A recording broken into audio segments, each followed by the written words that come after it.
Hi, friends. It's me, Suze, the holistic stylist and spiritual researcher. We've got a really big show tonight. It's called Sue's Remote Views. And of course, I will be reviewing with Aug Tellez. Many of you know him. And then I also have another special remote viewing surprise slash example for you guys. But I do need to turn on the Facebook Live. So excuse me for a moment and just take it all in, I guess. If I could only have music too, I would be really cool. All right, we got our countdown. We should have Facebook Live with us now. Looks like our connection is good. I won't be able to keep an eye on it. So good luck to us all.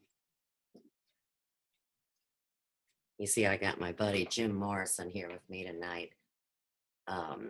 He was kind of a way out kind of guy, so I thought maybe his influence might work well. All right, so here we are. And what I need to do is get over to Facebook. So let me share the screen. All right, we'll expand Facebook a bit. There we go. And like I said, we're going to remote view tonight. And what I want to do is I want to actually show you guys how I do what I do. Because many of the skeptics, and this hasn't just been online, this has been my entire life. People get really annoyed because they can't figure out how I do what I do, or who am I to be able to do that? Because what happens is we hold up mirrors to one another. And so, of course, what the person, even though the person may like me or love me or admire me or whatever, it pisses them off because they say, well, why can't I do that? Why don't I have that skill?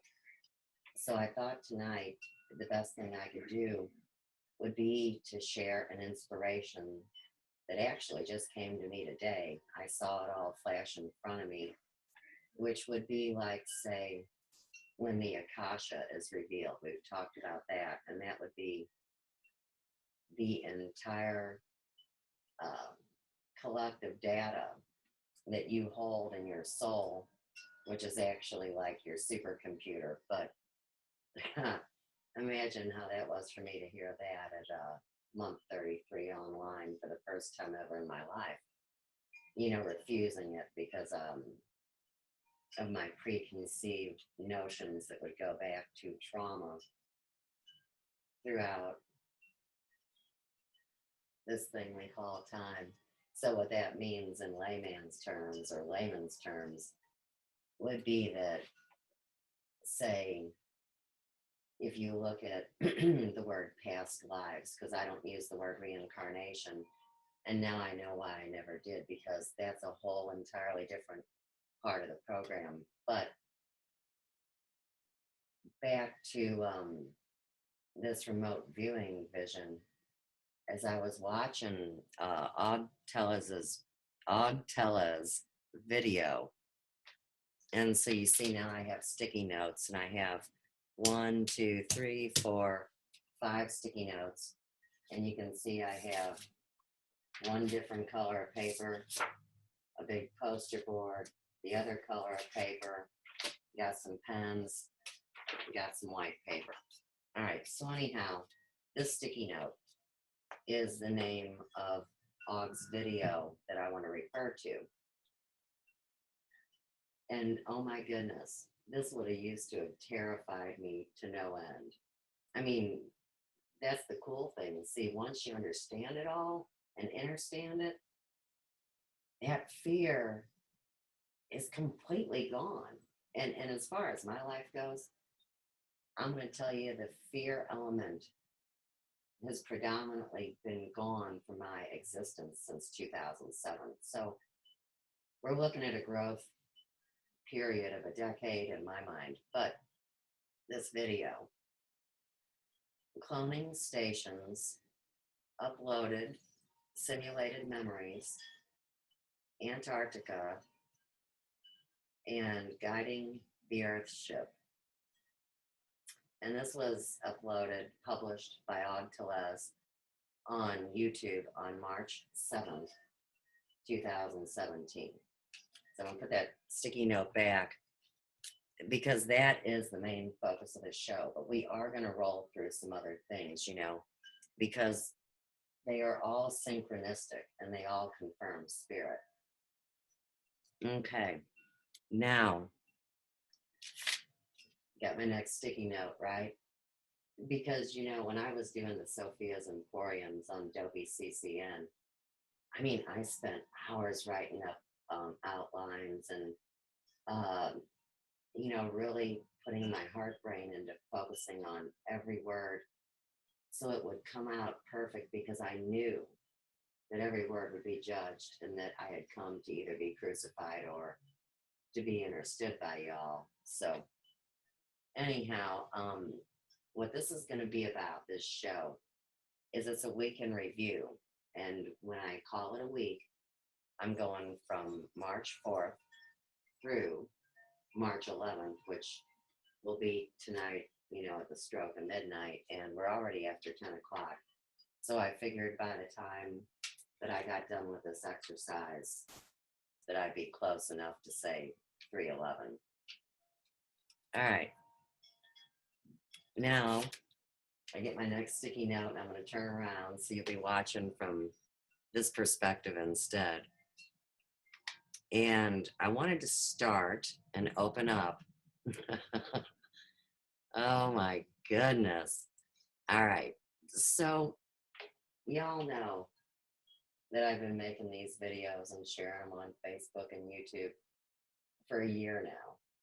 But of course, as the level of my expertise has arisen, I'm getting a lot of hassle about silly little things that might, hold the broadcast down. So I want to be very careful and say that, like when a computer tells you you're going to get in trouble if you use this song unless there's these other variables. I mean, I read all the variables and I meet the requirements. So this is about, here again, going beyond fear and about how to be creative to get your message out.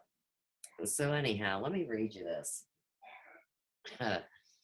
I shared this with Jim Harrell and 11 others 1 hour ago here in St. Louis. And it says, Dear Mr. Computerhead, recently just now, Facebook told me I had not made a status on my Suze Pratt the Holistic Stylist page for over 300 days. Either that or it said over 300 people want to know what you're doing. I'm going to have to say it was 300 people, not 300 days, because that's almost a year. Come on. I'm talking to people all the time. Okay. I'm not sure what that means exactly. Anyhow, I wrote a colorful post about my upcoming live stream entitled Sue's Remote Views with Aug Tellez. See it nowhere, man. Going live at the top of the hour, no worries. If my live stream goes south because it's too deep, the Mahoos have it recorded anyhow. No more whitewashing her story anymore. And here's what I said after, I was told I maybe shouldn't publish the video. I said, Dear Facebook, this video was published by yours truly and has circulated throughout social media since July 16th, 2016. Molly Rockaman, Earth Dance Organic Farms, had her 35th birthday celebration and did that dance where she allowed me to journal her experience on YouTube. Okay, and of course there's no money being exchanged. Everybody knows that. That's what they call a loophole. And anybody that's honest and true can't be put in anybody's loophole because everything that I've ever said or typed in, every emotion I've ever felt, See, that's all being monitored and registered, and I told y'all that, and I found that out on September 1st, 2014, when the phenomena happened, and my hands were in the air, and I was praising God and typing in the Universal Peace Covenant. So these things have all been documented, and that's why I have the never-ending story on YouTube about all my action. Okay. I also added on because this becomes very, very important, especially when your heart is in the right place because you give everything freely. But that oppressive force that has crushed down on humanity since days began, see, that's what they've done to us. So, of course, we get a little uptight about it. But here's what I said. Yes, this artistic display is the intellectual property of Suze Pratt, Suze B. Pratt, and Suze Pratt, the holistic stylist. I am one and the same. Promise. So there's my official statement. And I think I'm going to get up and see if my camera's still working. Because, of course, this is a pretty important recording and everything looks great. Awesome. Nice, clear signal. Praise God. Okay. So let's get back to Facebook action.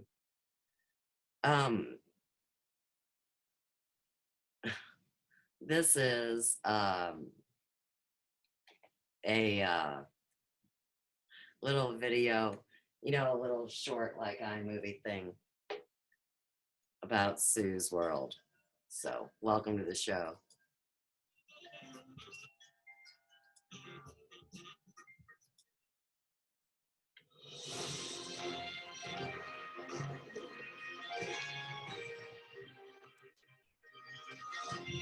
Says the FDA does not want to deprive you of your enjoyment, which is why they allow poisons to be in personal care products. Protect yourself with knowledge. Just because you have a natural ingredient at the forefront does not mean you should assume it is safe. Helene Curtis shampoo plus egg, 59 cents back in the day. When you realize you're putting poison on someone, it makes you step back a minute and reevaluate your career, I guess. So, over the years, of course, I got in a little bit of trouble because I quit using the elite professional use only products that were full of the same poisons, the same paraben, the same propylene glycol, the same formaldehyde, which is now called DMDM hydotoin. They like to change names so people get confused. Another video first, but I really started looking at health food store products and started reading labels. So one of the best books that I could suggest for anyone would be a book called What's in Your Cosmetics? And the author's name is Aubrey Hampton. Now, the story with him goes is he has his own line of products. He's considered the grandfather of natural, clean products. And he mixes every one of his different pieces in his line, shampoos, conditioner, styling aids. It's a small line. He mixes them in 50-gallon vats and packages them. So the biggest thing I would say to people too is surely back in the mid-90s, behind the chair as a stylist, I started seeing people with more skin conditions. The more the cell phones were up to the head, we were actually dealing with hair loss. And at that point, to really explain to people that if they want to stay well as they age, that maybe they should start counting the poisons that they were using, because most people see them in the food they eat or what they do recreationally or what they drink. But there's so many hidden poisons in our industry. And the hairdressing industry, the beauty industry, cosmetics, the whole umbrella is in the top 5 most toxic in the service industry. My first haircut, I cut my own hair when I was 7. I've been a nationally accredited board certified hair colorist since 1998, first in Missouri. It says true story. Once upon a time, when marketing was young, an entrepreneur could not sell his box mix that only required water to be added until he added an egg. So we're adding an egg. We're cracking an egg from the inside out.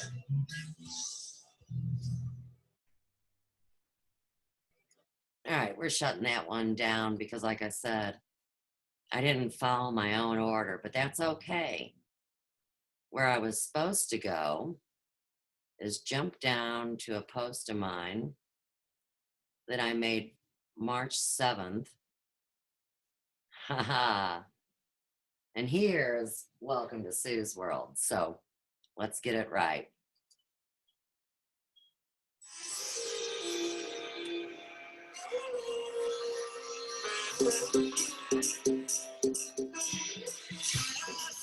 That's Molly Rockerman right there, Earth Dance Organic Farm.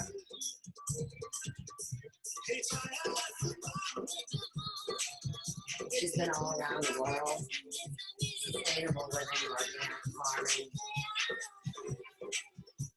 biodynamic farming like Steiner. That's Sam. Molly singing. Joe. Melissa. Farm. Kudra. Andrea.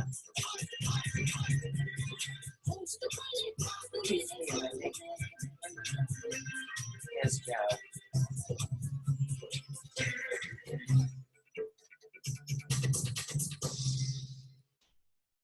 All right. There we go. That's where we were supposed to actually start. And I read you the status. I surely did. About all the yakety yak with Facebook, right? Okay, now we're going 21 hours ago.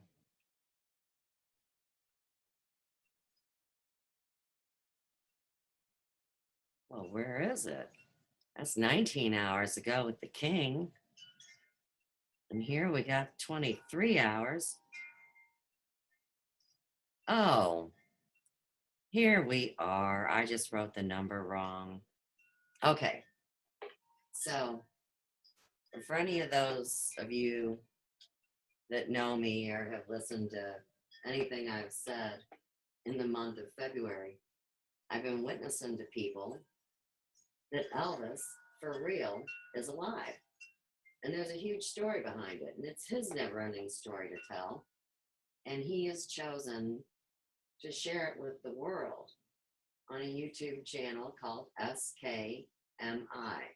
All capital letters, space between the K and the M.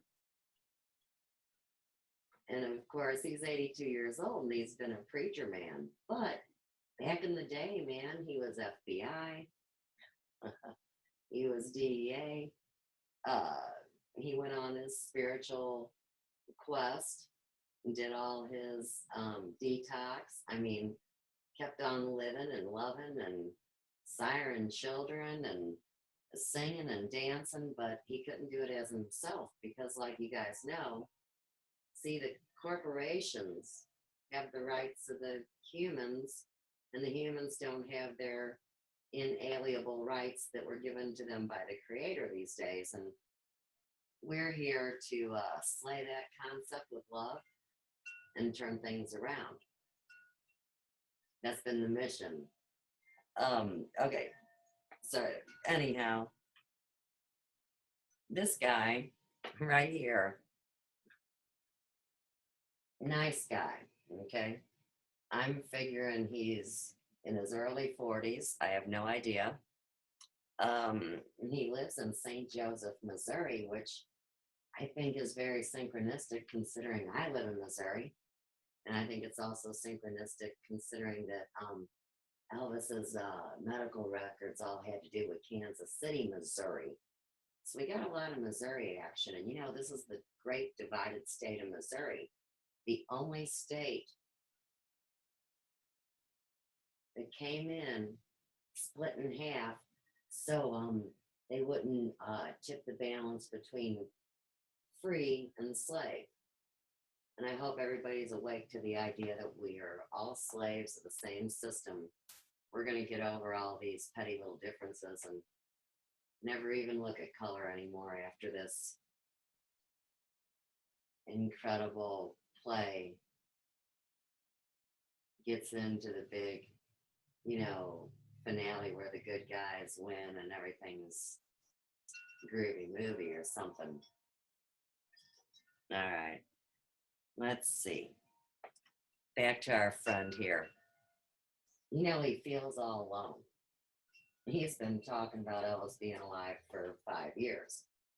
And oddly enough, this sweet man is so traumatized from these 5 years of witnessing alone in the mountains and the water, you see, that for real, I don't even know if he knows that SKMI is the official channel of Elvis Aaron Presley. And I mean, I got all the players. I know exactly who's who. I've put over 100 hours into this. I'll bet you I am the leading most authority on Elvis now, besides Elvis's own self. And, well, and a couple other friends like Robert Woods and, you know, his family and loved ones. So I don't want to take anything away from anybody that is already bonded to Elvis Presley, whether they knew him as Bob Joyce or John Burroughs or that beautiful man over there, you know, who knows what other names he went by. But I want this guy to know he's not alone. And of course, what he says is he believes that through everybody finding out that Elvis was alive, and it'll heal this collective trauma from being fibbed to about all these crazy ass programs, right? And I believe that too. So see, him and I are on the same wavelength. We don't use the same words. We don't come at it the same. But I want to give a shout out to this guy. And I know his first name is Lucky. So we're going to go to 19 minutes into Lucky's clip. It doesn't matter if you believe or not. Hang on, Lucky. Hang on. Okay. Here we go. And at that point, that day was the day that I got to see some angel wings. No. I go up, Go back. charge this guy. But finally, they got me to realize, charging him like I did every time before, He talks I to just angels stood there and too. talked to the guy. And at that point, that day was the day that I got to see some angel wings on this guy. Kind of bizarre, I know, but this is what I remember that happened. Group of 5 And spiritual I beings want that to look tell like you humans that came and hung out with him, and he tells the story. This is why I make these videos, to share these memories with you. This is crazy as what's well going as on with the share white flashes. what it is that I believe is What's up going with on that? in the world today. Phenomena? There is a spiritual war that we're all in the middle of. And I believe that Jesus is doing his thing in the world right now. And Right. God will win We're all this supposed war. to walk the path But like I keep Christ saying, and the have only that way that this is going to God happen is if consciousness. See, people so we're wake up focusing to what is really on going a on common theme and now put coming God, in. our Father in heaven, back in the way of our life, back in the way of the American life. You know, I talk to so many people who say they don't believe in God. That's because they don't believe in themselves. I think there are a lot of people in our modern times have been programmed manipulated, to and think this way. we were created in And the image of I'm not going to put anybody down for their God, beliefs. whatever that is. But I right? would like to tell you all, it doesn't Remake it. matter if you believe or not. Right. He believes in you. Yes. Yes. And he's going to be with you if you believe or not. Yes. Yes. So, Yes. Absolutely, Lucky. Absolutely. Okay. So I just wanted to show you that real quick. I'm jumping around, showing you little things. And I need to stop that share. Okay. And then from there, we need to zip on back to Facebook. Where'd I go? Oh, right. I'm behind the screen. I remember that. I remember that from last time. You know, I just did a huge disclosure piece, and I had no clue that the camera was on me the whole time and that y'all couldn't see my visual presentation, but it was great because you could still hear it and everything rolled really smooth. So I expect that that's what we'll get tonight, one way or the other. Okay. Now, I'm going to share a screen and I'm going to go back to Facebook. There we go. Open up my Facebook screen. I you know, see now here's the rub. The Facebook Live camera should be picking up the screen. Whether or not Zoom is, I mean, I just have to believe that everything is going smoothly. And of course, it's going the way it should. That's what's important. All right. So I got to show you this. And you know, Elvis is so sweet. So there's certain things that he picks to share with people. And what he's doing is he's working a mental exercise with y'all. And, you know, here's what I'm talking about, okay?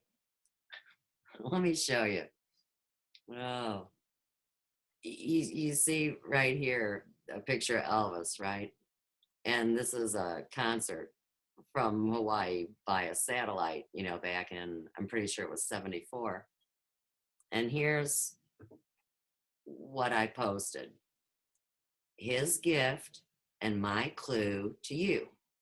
Ask yourself this question.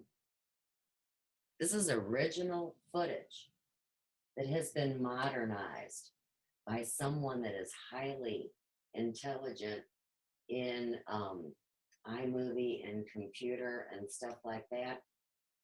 And you know, one of the things here that I learned about the king was that he had a cell phone before anybody else did. So if you hear what the mainstream media says, they say that cell phones didn't come out to the late 70s.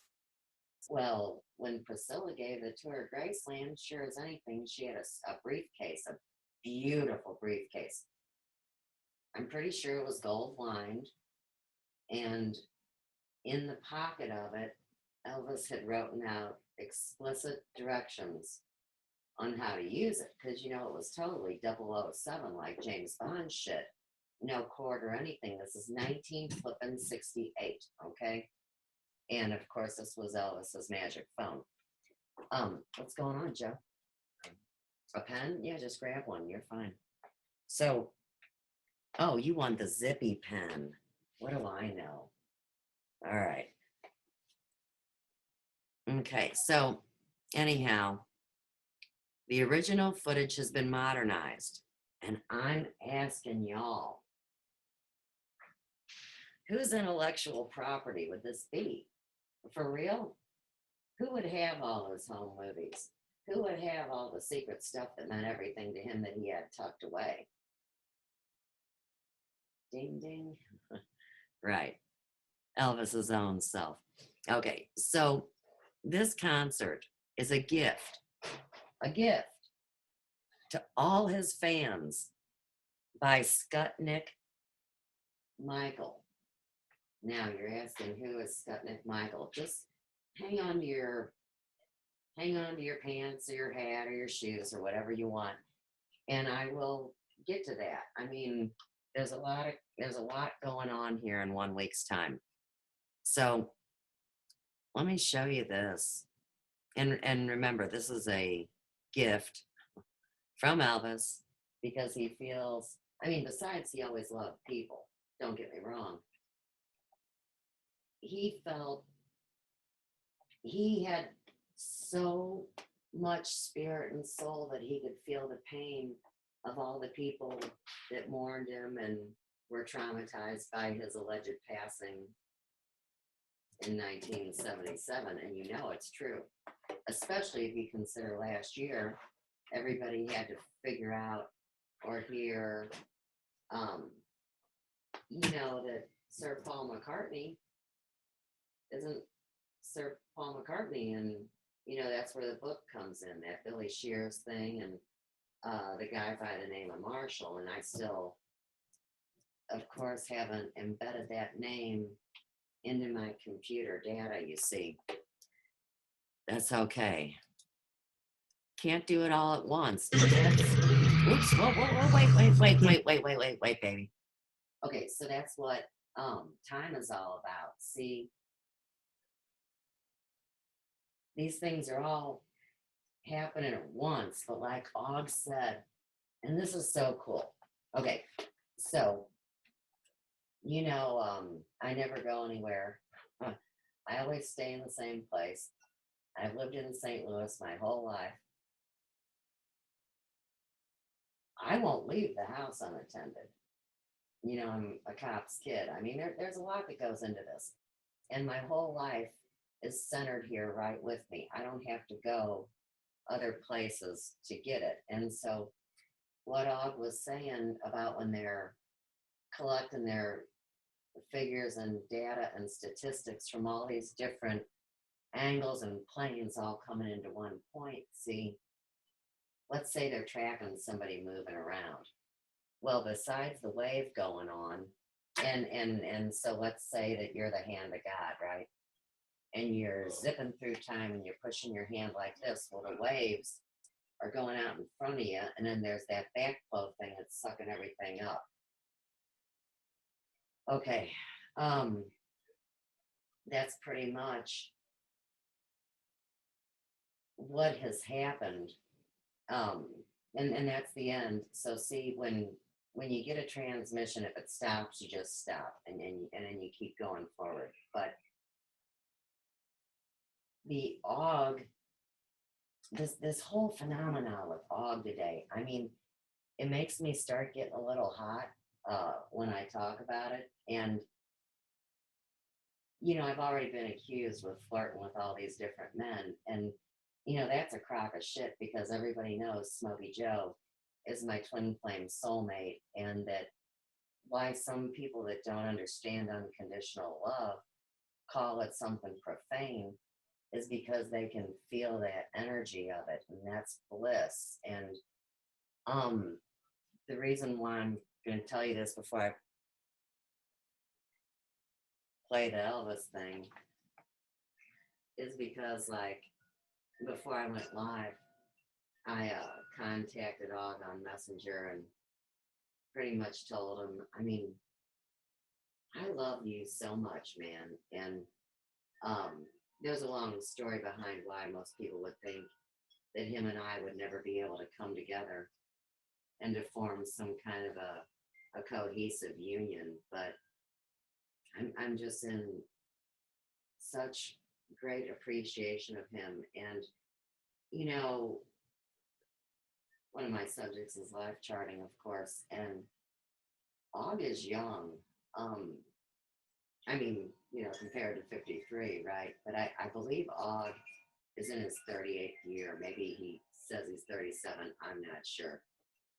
We'll have to ask him one day. But he has so much compassion. And 38 years is this major initiation point where, see, your crisis years are from 33 to 49. And, people know about the crisis at 30 where some people think they're old, or that, at 40 they're having their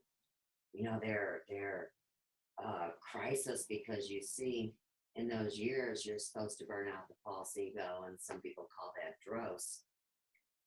Some people know it as black goo, but some people know it as like the shadow self.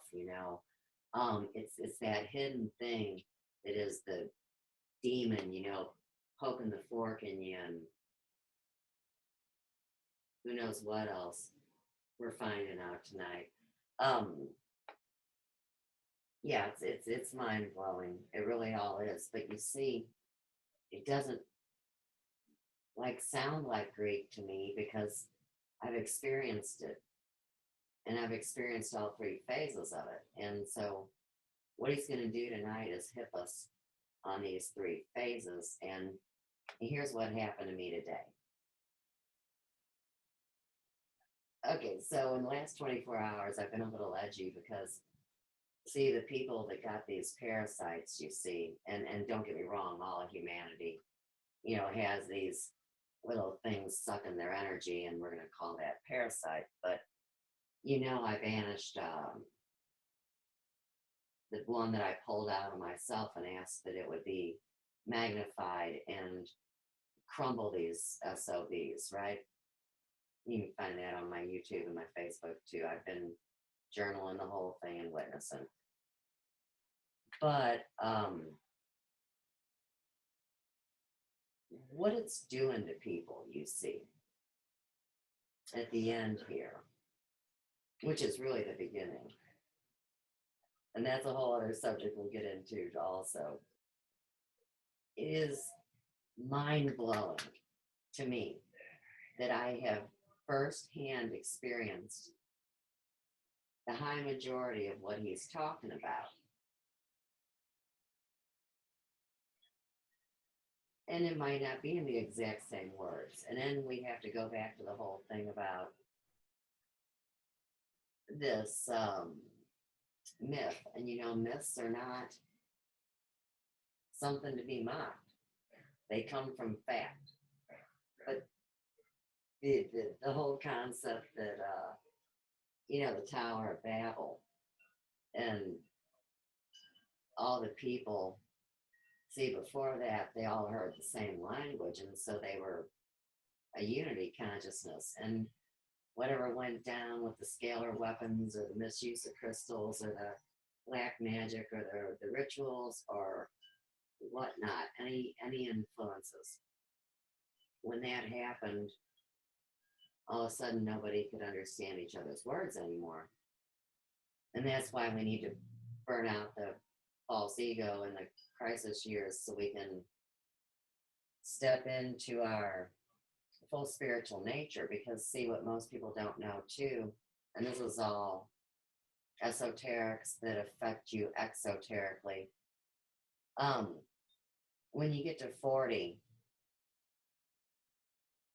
your spiritual increases and your physical decreases. Now, this is whether you're participating or not, but you see, even though Aug's background is really tough and he witnesses to it, he's at that exact eternal now moment where he's transcended it all and he's done his work and he's coming forth with love. And that's why, like I said, I'm in complete appreciation to you, Aug, and I love you. Thank you. All right. So now let's get back to Elvis. Aug and Elvis. I've also done Steiner and Elvis. So, okay. I just want you to see. Now remember, this is old footage. Why does it look so bright and shiny? Well, for anybody that knows, with the computer or the camera, they have those different settings so you can make your picture brighter or look like a Western or look like an antique or, look Art Deco or whatever. So the king is also king of electronics, which would make sense if he was always a man at the forefront of technology and information. What a lovely way to burn. What a lovely way to burn. What a lovely way to burn. Chomp, chomp, chomp, chomp, chomp, chomp, chomp, chomp.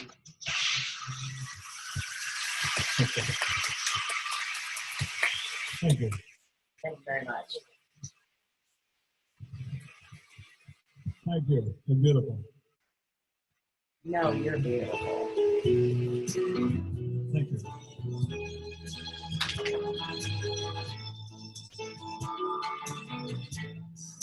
Welcome to my world.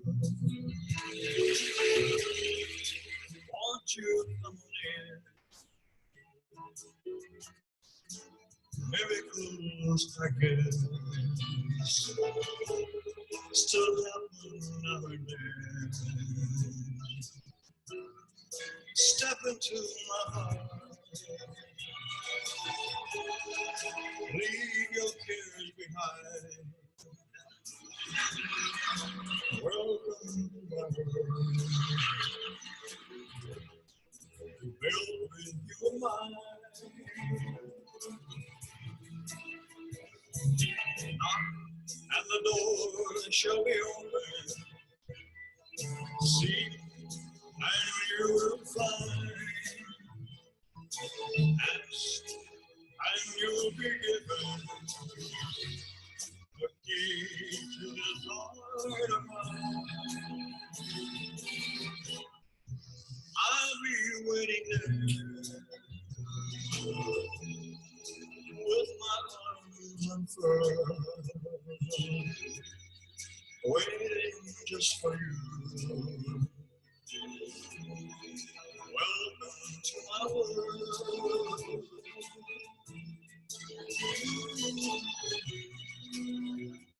Ah, Welcome to my world.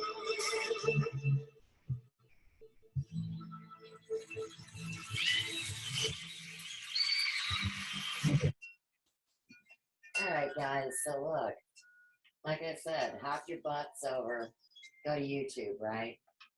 And if you know how to do a Google search, you could just look for me, Suze Pratt, SUZPRATT, on YouTube. And when you get there, you go to my playlists, and poof, there's Elvis' Never-Ending Story. And I've done over 100 hours of research on this. I'm telling you, sure as I know what my real name is, I know this is Elvis's channel. And when you see the name Skutnik Michael, I'm going to tell you that name represents his son. And I'm going to tell you that his son is in one country and that he's here in the USA, unless he's, zipping around or on the run, because, of course, all those years we were mourning him. See, he was in other countries and doing concerts, and since there's so many great Elvis impersonators, who knew? It's that game where, and I'm not into games, you guys know that, but, oh yeah, and I'm involved in the game, right? I love the game. Oh, okay. So, the cup's on the table, and you put the ball under the cup, and, shuffle off to Buffalo. All right, let's get out of here and go back there. And we're back to the sticky note. Okay, so we got 2 sticky notes out of the way. Isn't that great? And see, it keeps you in the flow. Actually, we've gotten 3 out of the way. And I always keep my stuff. It's very, very helpful, guys, as you're going on your journeys, to journal somehow, and I will be more than happy to get anyone involved in life charting that is ready to make that step now, because you see, that's what we're all doing with our written and spoken word. And the better that you do it, the more blessed your manifestations are. And we have this year to get that right. And that's why Elvis is coming back too, you see. So this all makes sense. And of course, I'm sure Aug knows that. And I'm just happy for the experience. All right. Now I'm supposed to read my post from yesterday at 3:57. Good, I already did that. Okay, now just to show you one thing real quick. Okay, March 7th. And when the king loads up concerts and songs and stuff, he uses this flaming red motif. The other day he had a lion that its mane moved around, but this one's the guitar. So here's what we've done is I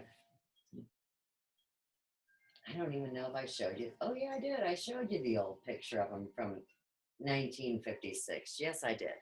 And then what we just looked at, that was a recording of Elvis that's time appropriate to whenever that was. So that was 74. And then this is his voice now. Okay, so people under trauma, they can't even remember the other day. And they sit there because the trauma's banging them in the head and they say, well, that doesn't sound just like his voice.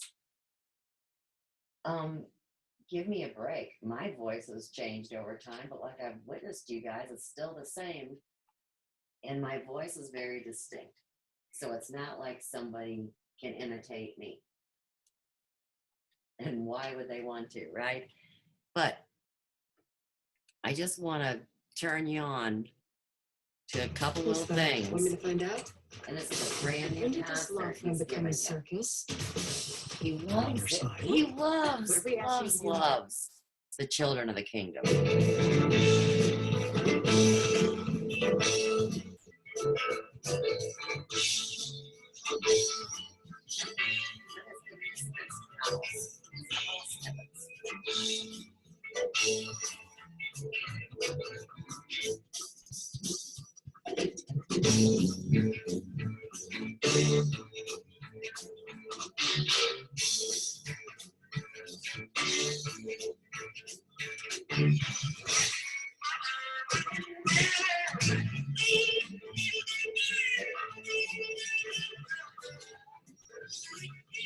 All right. Now I zip you up to 30 minutes. Now keep in mind, this is an 82-year-old man that is still singing, and he's been preaching too. Just amazing. And of course, he covers all the genres. Now here's another clue to help show people that we're on a different timeline. There's multi-dimensional realities and all of these things that we love to discuss and share about. But what was I going to say about that? Yeah, that's all right. Forward and onward. Oh, yeah. The idea that whether he's 75 or 82, this is his voice now. Right. Keep it simple, Suze. You always wanted to ride, but I miss you tonight. Can't find a thing to do. Get you off of my mind. I reached the end of the line. Let's have a midnight rendezvous. Elvis is up at 3 hours in the morning to hang out. You got me walking around with my head hanging down in a world of my own. All I keep thinking about, so love that we're doing without, they won't leave me alone. It's too strong to ignore when you've been there before. Memories just won't do. When I get a feeling sad, I get to holding you better. Let's have a midnight rendezvous. You got me wound up tight. If I can see you tonight, I'll go out of my head. It's not easy to talk when going round in my thoughts all the sweet words you say. Honey, here at the phone, let's go somewhere home the way we used to do. Just slip out the door, I'll be where we met before. Let's have a midnight rendezvous. Take it up, dog.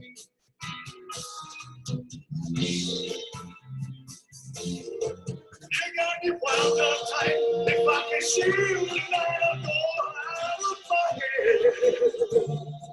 It's not easy to go around in my thoughts all the sweet words you say. I hear you on the phone, let's go somewhere alone the way we used to do. Just slip out the door, I'll be where we met before. Let's have a midnight rendezvous. Let's have a midnight rendezvous. Anytime, baby. All right. Cool. So, another sticky note bites the dust. Goes into the book I'll write someday. I don't know if I ever told y'all what the name of it is. It's called My Hairdresser's a What? It still cracks me up. Okay. So, here we are on our last sticky note before we get to the big event, right? And we're going to a post I made on the 7th. No, Mel, it's not you. We're not even talking about you tonight. Oh, here it is. Okay. So, now, see, Elvis is really cool, and he's really funny. And, he's got a few friends that are still alive and kicking that he pals with, right? So if you go to the YouTube channel, SKMI with a space between the K and the M, all you guys out there are going to love this. He's loaded up all of the Robert Woods spaghetti westerns. And I watched this one, and there was no way I was going to ever watch westerns growing up. My dad was all about Gunsmoke and black and white westerns, and Joe watches them too, but I'm just not really down with them. And there was this one called Belle Star that I would suggest you guys watch, and then you can get an idea for what I may or may not see. I'm gonna say I do see it, but there's a lot of videos there. Okay, so anyhow, I know why I brought that up.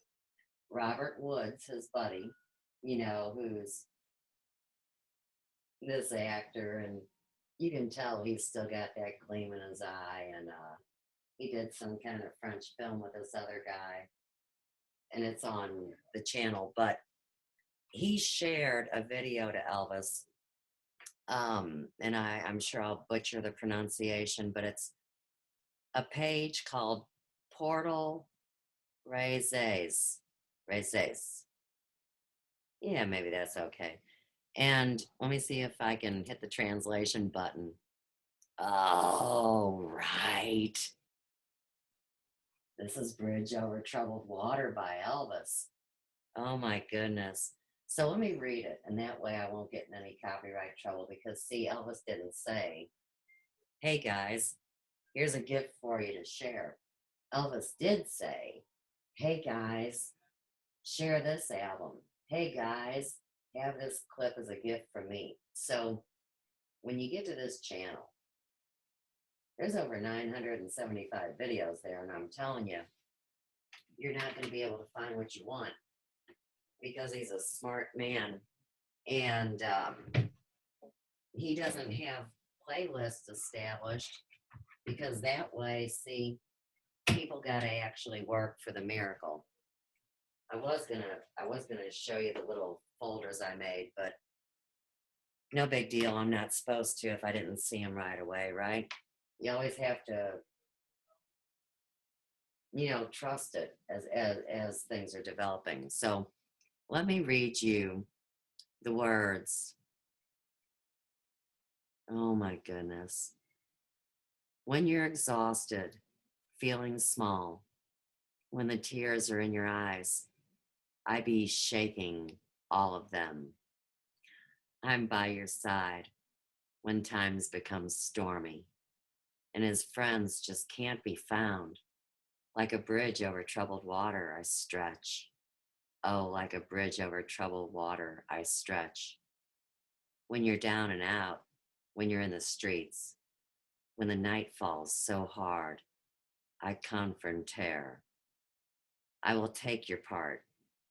When the darkness comes and the pain is all around, yea, like a bridge over troubled water, I lay me down. Oh, like a bridge over troubled water, I lay me down. Browse, silver girl, navigate your way. Your time to shine has arrived. All your dreams are on the way. Look how they shine. Oh, if you need a friend, I'm sailing right behind you. Yea, like a bridge over troubled water, I will ease your mind. Like a bridge over troubled water, I will ease your mind. Composition, Paul Simon. Interpreter, Elvis Presley. Let me just play just a couple seconds of it. I won't get in trouble for that. I think the king approves of what I'm doing.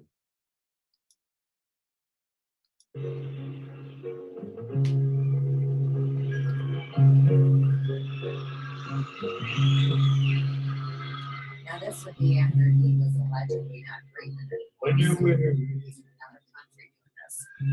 And that's why, feeling small. look, see, that's why it's all When tears are in your eyes, I will dry them. awake, everybody. I'm on your side. Oh, time is short, and friends just can't be found. Oh, like a bridge over troubled water, I will lay me down. Oh, like a bridge over troubled water, I will lay me down. Huh.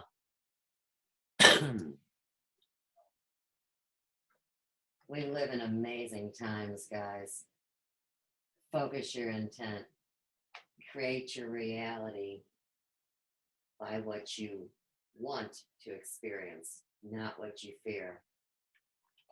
Fear is poppycock. All right. Now we're zippy over to YouTube to go meet Aug. We got a session. Okay. So we go to see here. Let me give you the whole experience, okay? Here's my channel. Suze Pratt. And then you see home, videos, playlists. Let's click on a playlist for a minute. Leave bleeding gums behind. Introducing new Parodontax toothpaste. Ah, yeah, everybody's got bleeding gumsies. Okay, so here's Elvis, 82 years old. Hey, wait, Suze, turn it on for him. Come on, one more time.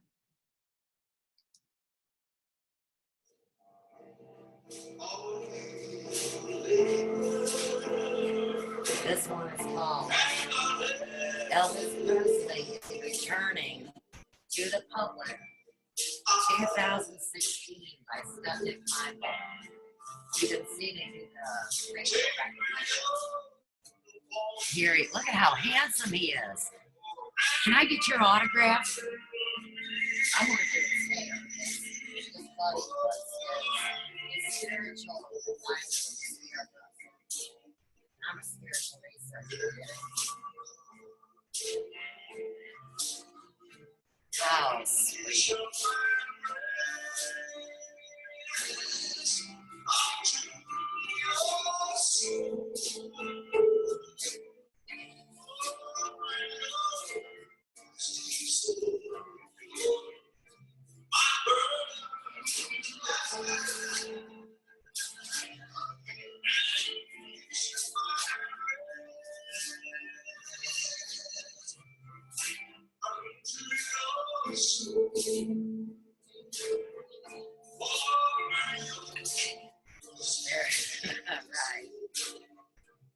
Right. Yes, yes, yes. Bless your heart. Oh, it chokes me all up. Okay. So, anyhow, this is the SKMI playlist. The videos that I have there are from SKMI's channel, except for maybe one or two. And this is my playlist called Elvis Never Ending Story. There are 75 videos there. I trust every one of them. I've watched every one of them. They were part of my journey. Elvis wants y'all to have your own personal journey getting to know him. And that's why he's putting himself out there just like I am. 2 peas in a pod. All right. So let me get that arrow back. And here we are, you see, at all my playlists. But that's not what's important. Here's what's important is on a YouTube channel, it's broke down into 3 sections. So the middle section is called Library, and that's where all my playlists are, and I've got a bunch of them. And then there's another division called Subscriptions. The very first subscription there on my YouTube channel is SKMI. One click and you're there. Right underneath that, so the next guy down, right, is our very own Aug Tellez. And so now you're at Aug's YouTube channel. And his numbers are growing fast, even though people are tripping a little bit on the information. So I'm sure that you will be hearing a lot from this wisdom keeper. And this is the video that we're going to play. And what I'm going to do is I'll put myself full screen so you can see my actions, whether I'm writing or my facial expressions or what I say. The other night when I did that one I told you, I had no clue the camera was on me the whole time, but it worked out really good because people were able to analyze my face and my heart and hear the words that others were using that might be a little offensive to the spirit, but they didn't have to see their face, but they still knew their voice. So that was very effective. And that's partly where this inspiration came from. But most of it, like I said, played in front of my eyes like a movie today while I was watching this piece of information. And, I had been crabby, like I said, the 24 hours before, because I see these people in these programs. That's when I was talking about parasites. And so he talks about it like we already know there's time loops and behavior loops, and that every time that you see that person, you start out at the same place again. And that's annoying as hell to me. And I've got, say, a friend that I've known ever since I was 3 years old, and we surely didn't like vibrate the same way, had nothing in common, but I've always loved her. She's always loved me. Her mom was the bad hairdresser that cut all my hair off into a little boy looking pixie haircut. I mean, there's trauma that goes back with this relationship, but there's more love than there is trauma. So anyhow, she was 2 minutes late the other night for her appointment. Now everybody knows me. I'm never on time. I don't stress about bullshit.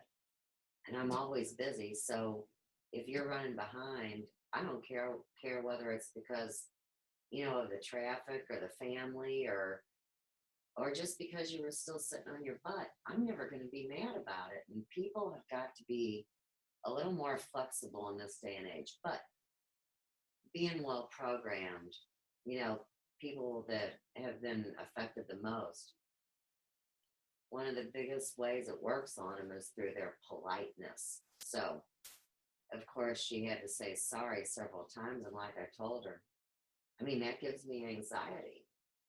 That's stressful for me, man. Don't be sorry about shit you shouldn't be sorry about. This is about learning how to choose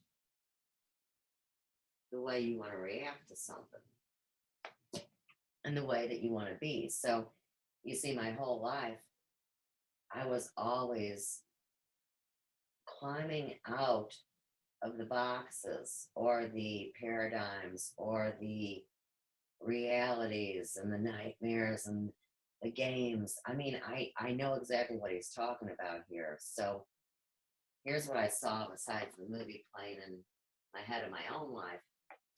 I also saw how to approach this. So when I do research, I'll start playing the video, and then when I feel the need to jump in and talk, I turn the video, I shut him off and I start talking, and we have this back and forth conversation.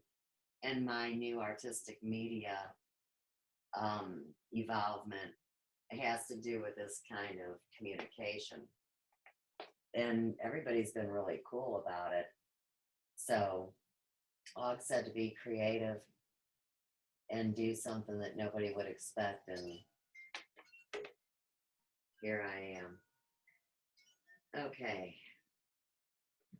Let's do this, Aug. Cloning stations, upload simulated memories, Antarctica, 3,350 views, and this has been up for 2 days. So I know y'all want to be the first on your block to help somebody out when disclosure comes and people are tripping. About something, whatever it is, meet another And check being, this whatever you out wanna call it. And these before I other person will turn wake his up, picture off. each neurochemical process, okay, and There's a big thorn tree here, and if you think about, Jesus the Christ suffering with the crown of thorns, I mean, Aug didn't plan to stand in front of the crown thorn thing to make an impact. He walked there because the wind was blowing. He was somewhere else, and then he came to that spot. All right, so let me get to the start of this. And he's starting off this conversation about saying that he came out in February, and then he goes on And to say that at the end of 2016 something happened, they kicked that acceleration in, and I know exactly what happened because I'm involved at every level with this stuff. And this is my family, and it's not like they can call me on the phone and we talk shit for hours. Everything comes in signs and symbols and perceptions. And so say to people like, Melanie Vermey or Richard Vermey or CCN or people that have come against me, like Z or CW, whatever, they don't mean to do it. You got to say, Lord, forgive them, for they know not what they do. It's like a computer program plugs into them, a certain sequence, and it's just really a matrix. But there's a reality that's greater than that, and that is what is coming forth now at this time. All right, let me turn the computer up before I start again. I want it to be loud enough. And Aug is so sweet, and he's soft spoken. All right, so I want to hit this and then hit the stop share. Let me try this. This is called the unveiling that the corruption by the end of 2016, something was going to happen that was going to bring the corruption into public view. Well, that something began to happen. And then there's sub phases of phase one. There's basically 3 phases of the unveiling: the corruption, the legal system connected to a spiritual enslavement system, and then how that goes into these secret societies and basically religious control and cult control, mind control basically has to be exposed as something that's been going on and something that's been happening. And that is basically the beginning of uncovering a lot of other things that have been going on. And that's basically phase one. And it pretty much, there goes the win. I should have picked the start of year 3. Phase 1, 2, and 3. The main idea is that people don't have the knowledge of what's going on. And for that reason, in order to get to the more complicated technological and ultimately unveiling spiritual, universal or cosmic truths related to intelligence, consciousness, the soul, and then the branch from World War II and the underground bases, the development of technology, brain drain. They talk about the scientists or all the people that were intelligent enough to figure out what was going on. And parallel dimensions, basically the format, the structure of the universe. First, the lead up to that, to these discoveries, as well as how that basically ultimately changed everything, because from our perspective, and even the people that were involved, this information has always been here on these timelines, meaning from their families, from their societies, they were always involved. And excuse the branch in the way, you can see the thorns, it's nice. It's like, I don't know what that means. Anyway. So it's like it's cutting me. I don't like it. Symbolically, I don't want to hurt it. I don't know what I'm doing. So it's really confusing and weird. Maybe we'll have a crown. Thorn crown, crown of thorns. Oh, great. Everything's got to be weird today. I'm sorry. Enjoy the spontaneity while it lasts. All right, so phase one then is, for the most part, the corruption, because you got to think how you have a group of people that have no idea about any of this. They've just been living life. Okay, how do you break them into the fact that these things have been happening, and this is like symbolically, it's like, I don't know, in my mouth, in my neck, in my head. Anyway, I'm all right with nature, so we'll see how it affects me symbolically. So how do you break them into the fact of these simulation technology, the connection between a cosmic simulator or a cosmic simulation or universal simulation, which is connected to a way of understanding the universe and consciousness and time. That time basically is an illusion. You don't have a linearity of time where one thing happens and the other thing happens. You have a starting point where everything is coded into the universe and it already all exists, and consciousness moves down that line, and time doesn't actually go anywhere. There's nothing happening. It's our perception that's changing.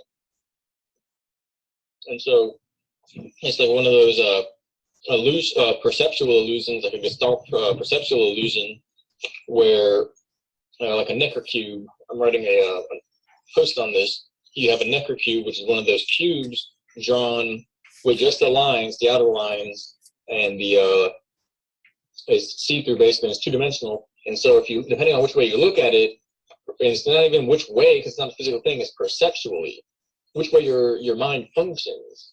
The back of the cube could be facing this way, or the back could be facing the other way, and the front's facing you that way. And it switches whichever way you kind of think, whatever way you glance at. There's another one, which is the ballerina performing, I can't think of the word, when they twirl on their toes, and it's a shadow, a silhouette, and so she's spinning, and depending on how you perceive, because it's a ambiguity, it's basically ambiguity of differential as far as depth perception.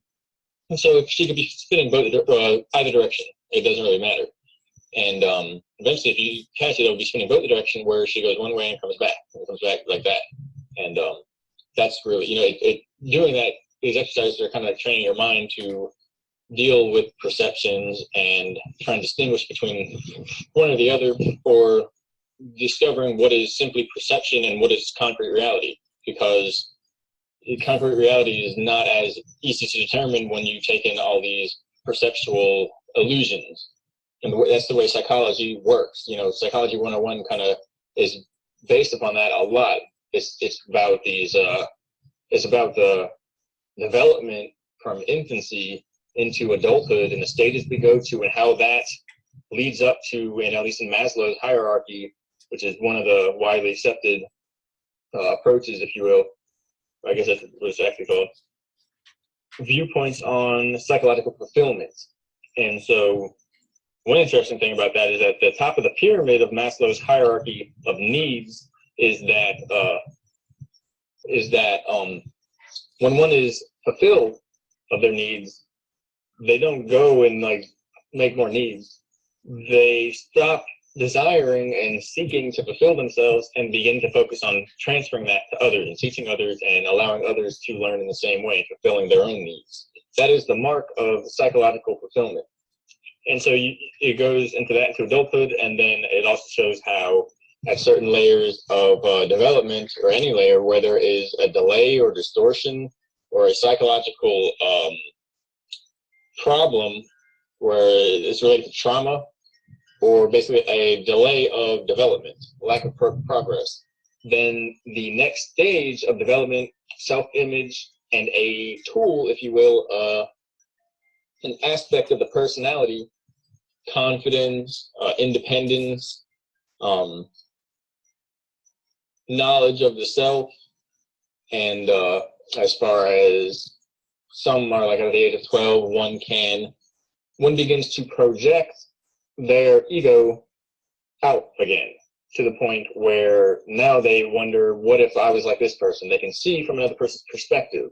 What if, and then they can abstract about time, as far as, what if I made this decision differently and life was different? And now they're in their mind focused on a world that doesn't exist. It only exists in their mind. So it's not a learned trait, it's a developed trait, which is kind of complex to have beings, able to do that. And so, say there's a lack of confidence about where one is, then they'll not want to do that. They'll reduce their awareness of reality down to just a narrow band, or they'll lose confidence. And this begins at infancy, basically with the mother attachment and being able to attach to other individuals, and then being able to be independent. And so there's a whole bunch of studies with that. It has a lot to do with these projects and experiments, as far as how to strengthen the person and how to as quickly as possible, accelerate through these levels to get to a type of highest level you could imagine. And in that way, be prepared for challenges that are basically not mundane and not naturally, if you will, a part of this world and a part of what humanity has not evolved, but spiritually evolved or adapted in our lives to handle. Because say, a type of cosmic war breaks out, okay, well, how are people going to handle that? So they're partially doing this in order to see how people will handle that. And so it's not going to break. And there's a whole bunch of other reasons from there, but all this has to be taken into account in order to understand what happened. That's why it's also a big learning experience for the whole world. People aren't going to really know what to, how to interpret it, but those that do and everyone that really comes to terms with this is going to learn from it either way, because you can't do anything else. And so then the other aspect of the infancy into development and adulthood, as well as trauma and the delay, what happens when there's a delay, and then you get into these psychosis and psychological disorders, personality disorders, dissociative identity, multiple personality disorder, these phobias and fetishes, sexual fetishes, all these types of branches from where the person would develop originally and into where they become. And it's a distorted version of themselves. And that also has to do a lot with this causal reference theory, if you will, this way of understanding time in the universe in terms of causality, and how whenever we branch off into another reality, determined or related to decisions we make that aren't sourced from within, that's another being controlling us and basically taking our energy. And so they took this to the max and found basically there's like a cosmic parasite that lives based upon creating and in a way deceiving imposter spirit, tricking people into causally leaving room and leading themselves or leading that person into a reality that merges or at least connects with a far off foreign intelligence reality, where this being is just sitting there kind of drawing people in hyperspace, if you will, so that people kind of create it as part of the mind virus, the time virus. It's very confusing, but once you look at how the universe works, and that we're basically doing that anyway, we just have a natural blueprint related to the soul, where we're on a path towards spiritual evolution. We're not going to like transform or anything, but we become a different person, or we become more of ourselves. It's unveiling the soul, and so the fear, the personality, the way you see existence, and it actually has a temporal modulation effect on time and our perception of the moment and our perception of life itself. And so we're doing this anyway with this causal reference thing. This is just something that it's like a parasite within that higher spectrum, within that existence. I really hope this isn't getting ruined by the wind. I'll try and clean it up anyway if it does. All right, Aug. We're 11 minutes and 29 seconds in. And so you see I've been writing, and I'm going to go over what I've been writing and share it with you guys and start telling some stories to connect dots and show you how things arise in me. The other thing that I want to do with this, because this is just step one of a multimedia production that will be available to everyone, and it's completely in honor of our shared journey. But I have video clips, and so let's see, 38 shows on Sophia's Emporium and all my other shows, and I believe I have 193 videos up, and it's just been a little more than a year now, so I can edit those in now that I'm getting better on that phone there that I don't use as a phone. It is strictly a multimedia device. So since I began computer illiterate, and the experiment needed me to pick everything up through my intention and through my energy measurements and aura and intent and so on and so forth.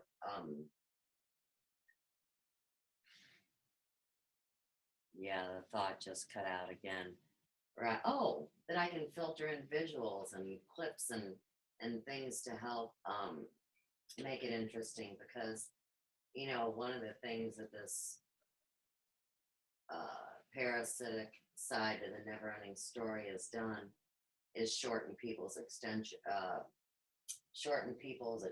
spans. You know, like say even on my best videos, people only watch like 17% of the total time. Well, you tell me, if you're going to sit there and bitch and moan that you don't know how to do something that somebody else does, but you only watch a little portion of what they're sharing with you, how could you ever expect to know what they know? See, everybody's got to do their work. And like Aug says, we're moving fast. Now, I know this, and I know how fast I move. And I know what momentum is going on because I'm connected with these great people. Now, bam. Okay, thought in my head. This will be the list of these Mahoos. I don't know if any of you guys know the story about James Mahu or the Mahu or Wingmakers or any of that, but Mahoos are these enlightened spiritual human beings that slay and slay in love, not in blood ritual style, and they create reality with their words and intentions and actions, and you have to be active when you do this kind of stuff. So this is going to be my list of these Mahoos, and when I say that, here's what I mean. Okay, so for those of you that don't know, the third day I was talking to people online, so it's September 1st, 2014. I have this interactive experience with the computer, and even the people that are closest to me aren't experiencing what I'm experiencing, even though they can see it happening. That still doesn't stop them from thinking I'm nuts or thinking that I got shocked by the computer or, you know, whatever. And I'm trying to tell the people closest to me that at the same time, I was full well aware that what I was interacting with would either be one of two things. Now, if I was fear-based at that time, I would have believed what all the ding-dongs told me. Perfect example, don't be friends with anybody you don't know on Facebook. Well, that's like some mom and dad telling their kid that anybody the kid doesn't know is a stranger, and the freak shows are in their own families. People have to learn how to discern who's who and what the intention is that that person brings. So anyhow, you know, that fear-based one, I didn't believe from the go. I knew it was divine. So you see, my answer right from the flip and go, so I'm putting a big old star there, was that this was a divine intervention. And Aug will go ahead to confirm spirit on that because he has the background on how this is going on. Okay. And so this is my Mahu list. For example, let's just go ahead and write Aug's name on there first. And I'm going to write a few other names down. I'm going to write down Randy Moggins. And I'm going to write down Mr. Vic. And you know they all have different roles. So see, these Mahoos don't all have the same skills. I'm also going to write down Courtney Brown. And of course, he's Farsight Institute. And the other Mahu I'm going to write down for right now, and there's more, don't get me wrong, but I have to get back to telling you about everything else. So the other Mahu is Dan Winter. And now all of a sudden I'm adding Savan Bomar.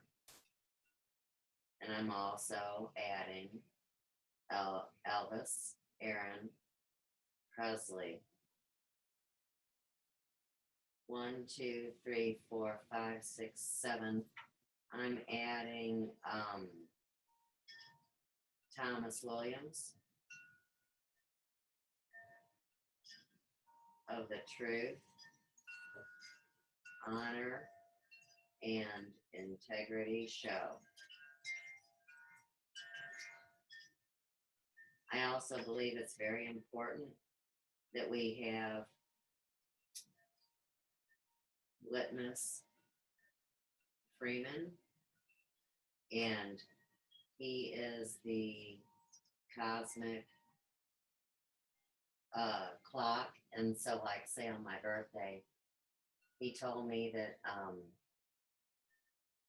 I was a 7-degree Pisces. You know, that's where it was on the date of my birth, February 25th, 1964. And what was interesting is I think it was 2 days ago, or maybe 3 days ago, that we were on that 7-degree Pisces thing. So I'm writing that down, even though I've apologized. Well, it's not even an apology. It's like the people that are really cool know that it was never my job to be following them around or spending time over at their school. I had to be doing the journaling work that I was called to do. And so, see, back when the phenomena happened, they all gravitated into me and became my friend. I remember that during the phenomena, it was like all these white pieces of paper would come right up in my face with the name of the group or the person, and it would go like this, and it was saying like me. And so I'm hitting like on this, I don't even know, man. You know, like a tablet that really wasn't mine. It was registered to Joe's sister, and that's a whole other story. I didn't have fancy computers like this when I started out, but you know, like my friends look at me now. I'm saying my friends here in town, you know, that they've had to hear about this phenomenon now for 33 months, and they look at me like I'm nuts. Like, why would you know all these important people? Who the hell are you? And see, right there, that's the program hitting them in the head because they can't experience what I experience. So, Litmus Freeman. And I also have to add Crichton Miller. Crichton Miller is the leading authority on the Celtic cross, which, let's put it this way, like, if California would all flood it out and say somebody has to find the mountaintop or find north or whatever, they would be able to build a working Celtic cross. And whether you were down on your knee, bowing before the cross, what a trip, with a half of one of those protractors, you know, with degrees and a plumb bob, it would always show you where north was. So the Celtic cross, before it became a symbol for hanging King Jesus on, it was actually used to measure the heavens and where you were in relationship. And if Joe was talking and helping people yet, you know, he has a little more. He says he's an incognito, and I'm like, no, you're not. But anyhow, he's very technical, and he understands so many things that I don't really have the technical mind for. But Crichton Miller is incredible. And so, see, these two right here are all about, like, say, measurements and time, but we really know there is no time. But more than anything, it's about finding home. And Joe's told me before that it's real easy to know the 6 points. Is that right, Joe? easy to know the 6 points, you're looking for the 7th. And if that's not right, it's the 5th and the 6th. But I'm just showing you how this works. I never claim to be perfect. I'm far from it. Okay, so I got little parentheses by these guys. And then Dan Winter. Okay, so Dan Winter is the engineer. I mean, talk about a genius. That is, he goes down in history as the man that created the knowledge and the equipment and the technology that HeartMath Institute uses. And HeartMath Institute is a great institution, but it's not a person, so I'm not writing that. This is, I'm sticking straight up with spiritual human beings right here. But he built the equipment for it. So we're looking at technology. And the thing I like about Dan Winter is that he confirms spirit for me what it's like to be still in the center of the tornado and to steer it in a way that is most beneficial for the world. Okay. Now, back to Crichton real quick. You know, Crichton is such a dear man, and these guys were here from the go.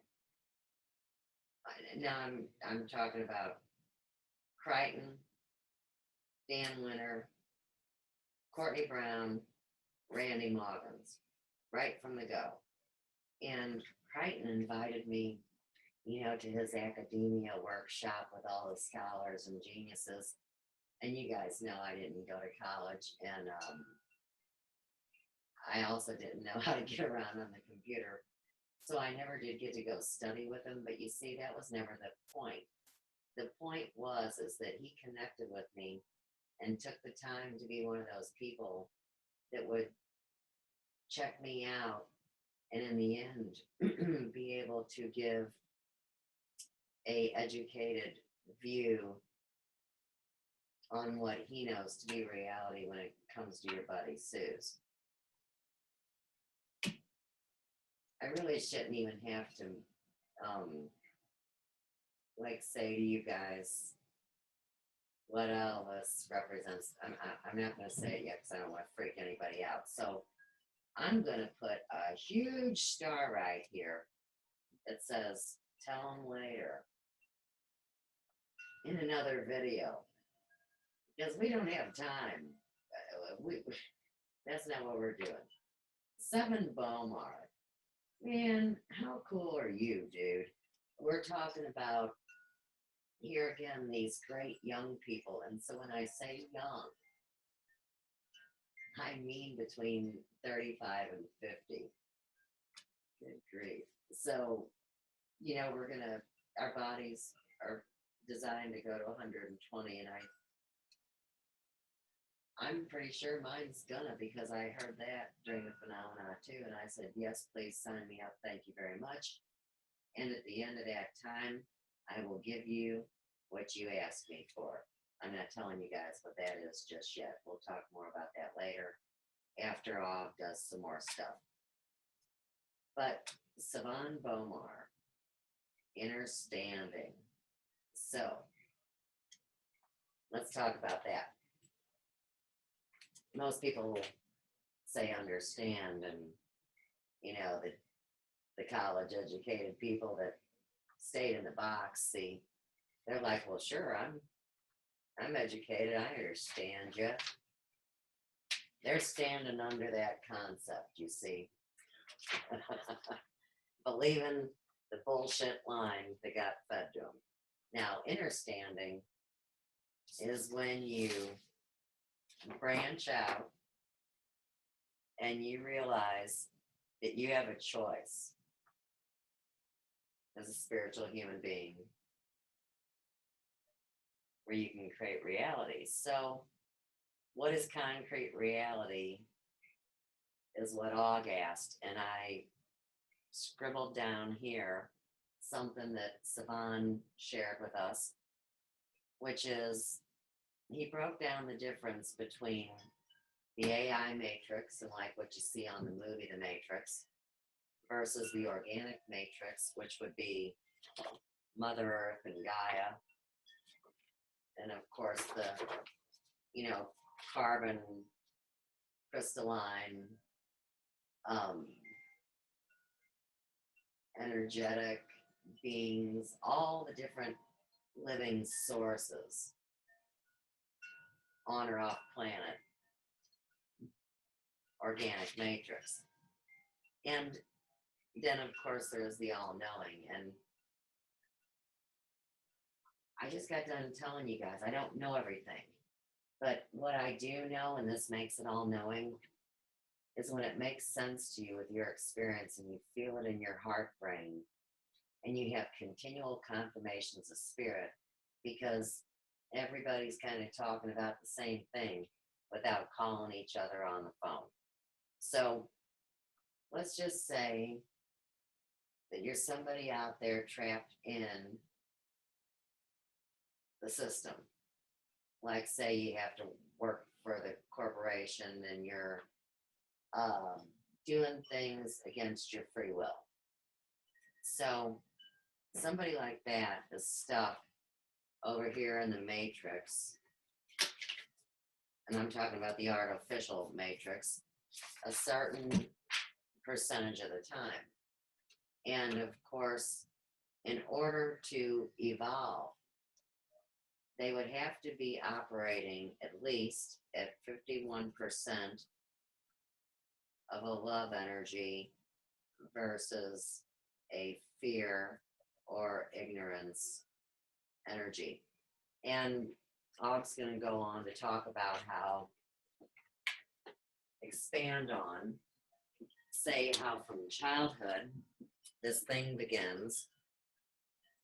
And of course it's the psychology 101 thing, the infancy into adulthood, and that all breaks down to the mother. And of course, I've got a million tags about that. So I'm going to go to the back piece of the paper and write down what I know about my own personal mother energy and who I am in this whole deal.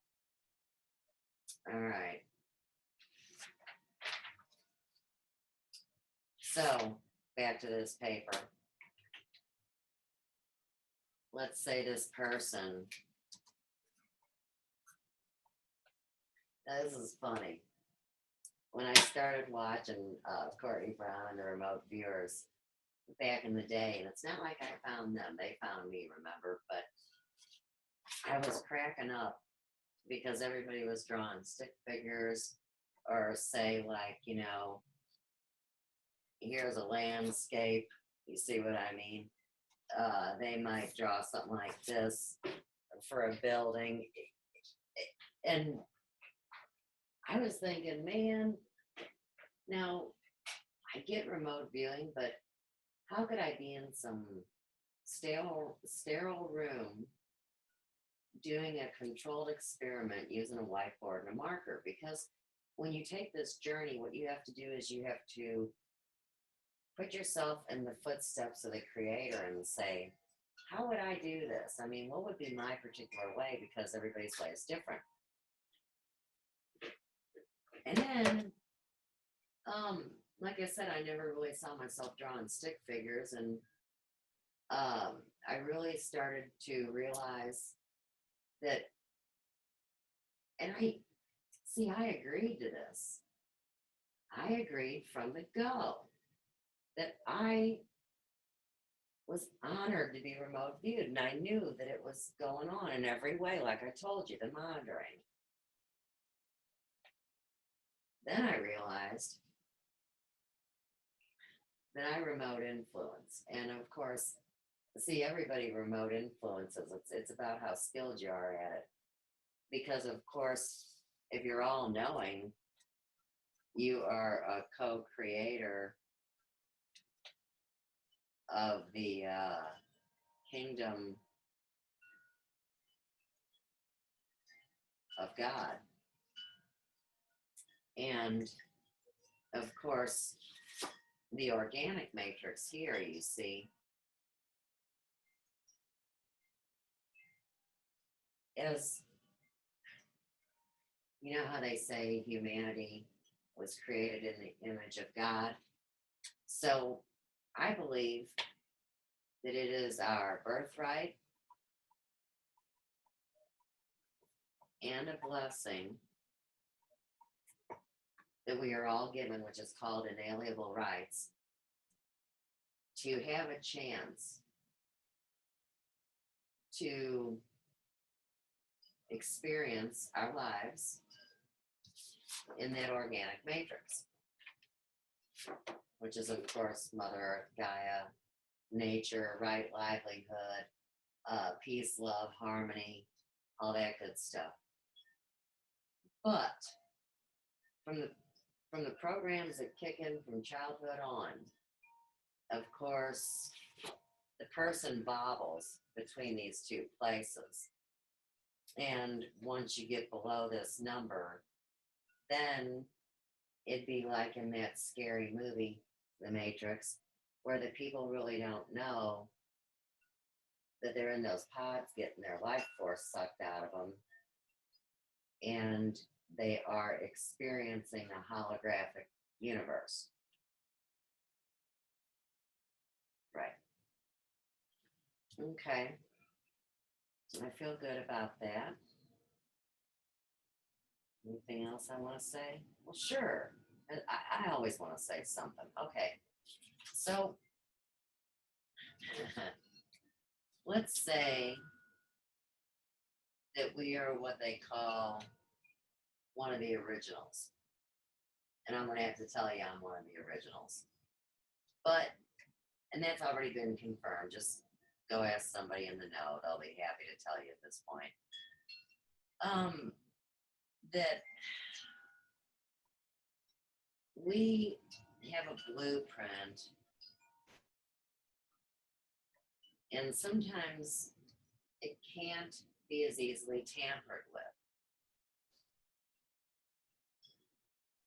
And as quick as they'll say that, it turns around, and what you really see is that same blood type is tied into every wicked thing happening in the eternal now.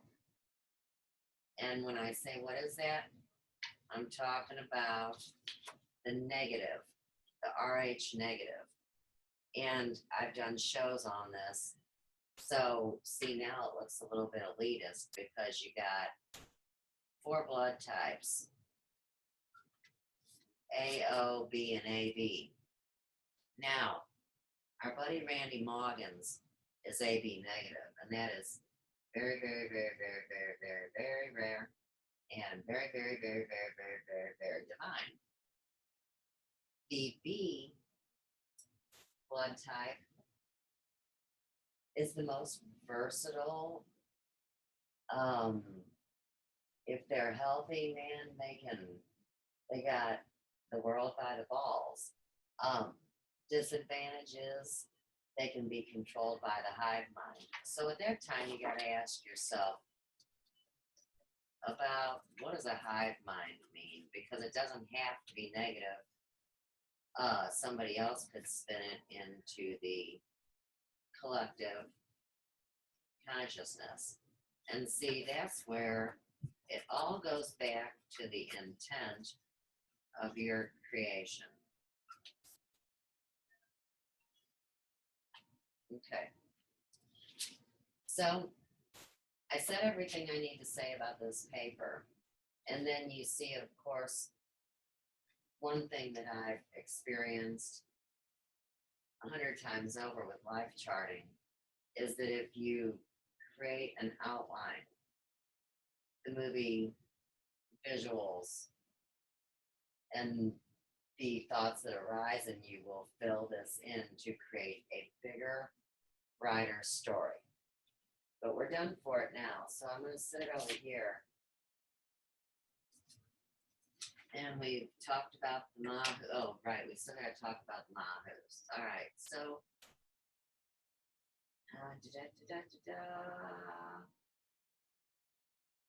of course, I love Tommy Williams, man. My goodness. You know, of course, he'll be one of those key people that brings the gospel truth. You know that. Such a kind soul. And the first thing I'm going to say about him is that somehow we have a familiar background that goes back to either Scotland or something, and also Crichton, Scotland. I'm not sure about Litmus. He might be a little Irish or something. I'm not sure. And then we gotta pull England in too and see. My maiden name is Glasscock. And it's been confirmed, and people know historically that my family was one of the many that were murdered off to be silenced, and we've always had the same role down through what we call time. Now, of course, if I was waiting for when Aug was saying it, it wouldn't be flowing naturally. So anything I'm saying to you right now, these are all the impressions that come from the first 11 minutes and 29 seconds. And then as he covers them, I'll probably hit him with a highlighter or something. We'll see how that goes.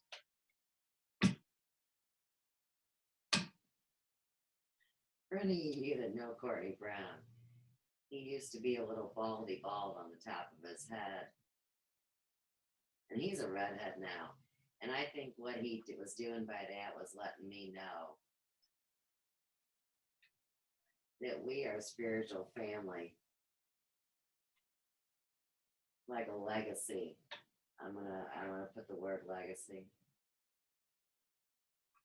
Now, I talked about Randy, didn't I?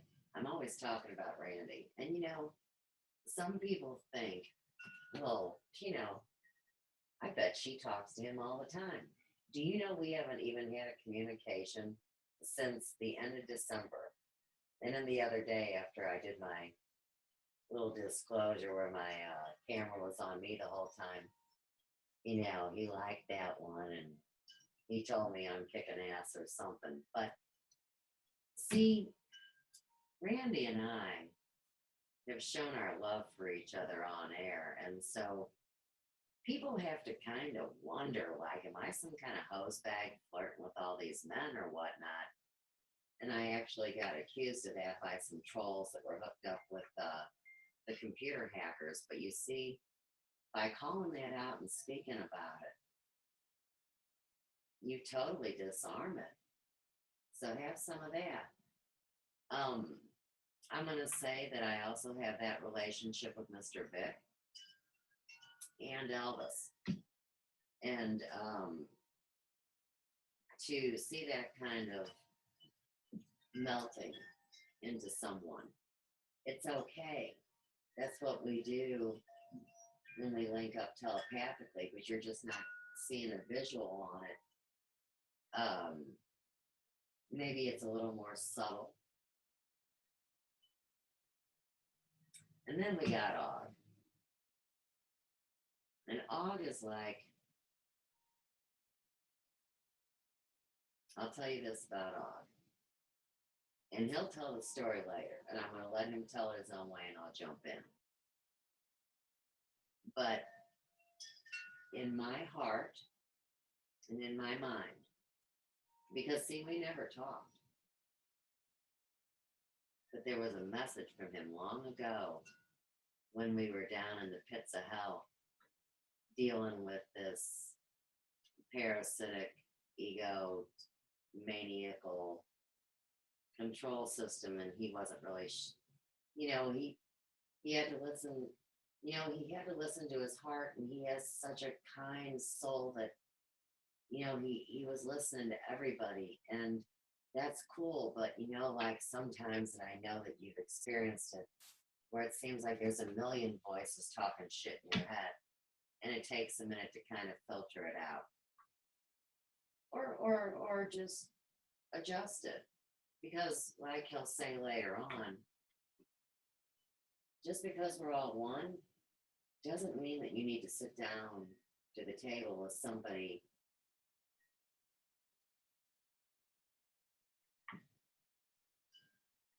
Right, he'll tell it later. So Og is the guy that is so gentle, and to me so shy. And we've been talking on the messenger a little, but I told him I loved him today. And of course, I mean that in the spiritual family sense, just like I do,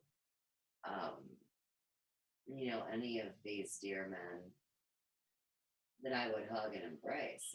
There's nothing sexual about it. This transcends all of these programs. We are coming home into something that is so natural, is all I can say.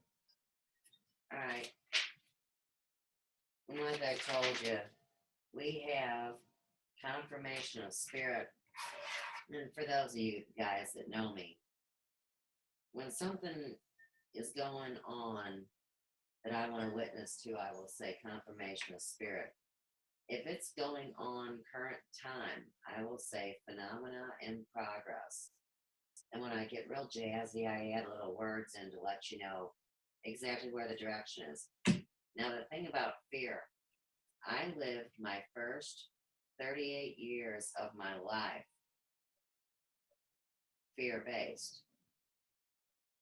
And Og, in my mind, is 38. You might say he's 37, but when you life chart, see, you don't come in at 0. So if we're looking at your first year, that is your first year from the day that you take your first breath on planet Earth this time. So 38 is a key year. And I think that's very important. And in numerology, 3 and 8 make 11, and you always reduce it down to one number, which is 2. In the life, there's a book called The Life You Were Born to Lead, and my birth number is 29112. And now we have to go back over to the Mahu page. And in my professional opinion, as a holistic stylist, I think everybody needs a really great astrologer. So I'm adding Robert Phoenix's name. He talks a lot about Pisces. His son is a Pisces. He knows I'm a Pisces. And like I told everybody the other day, ever since I came online, I've been sharing Rudolf Steiner with the world. And I just found out the other day that him and I share a birthday, which is February 25th. He's 1861, I'm 1964. And one more thing, Elvis is born on a cusp. And of course, he's the age of Aquarius. And I'm a Pisces. All right. So how many Mahus did we come up with during that little exercise? 1, 2, 3, 4, 5, 6, 7, 8, 9, 10, 11.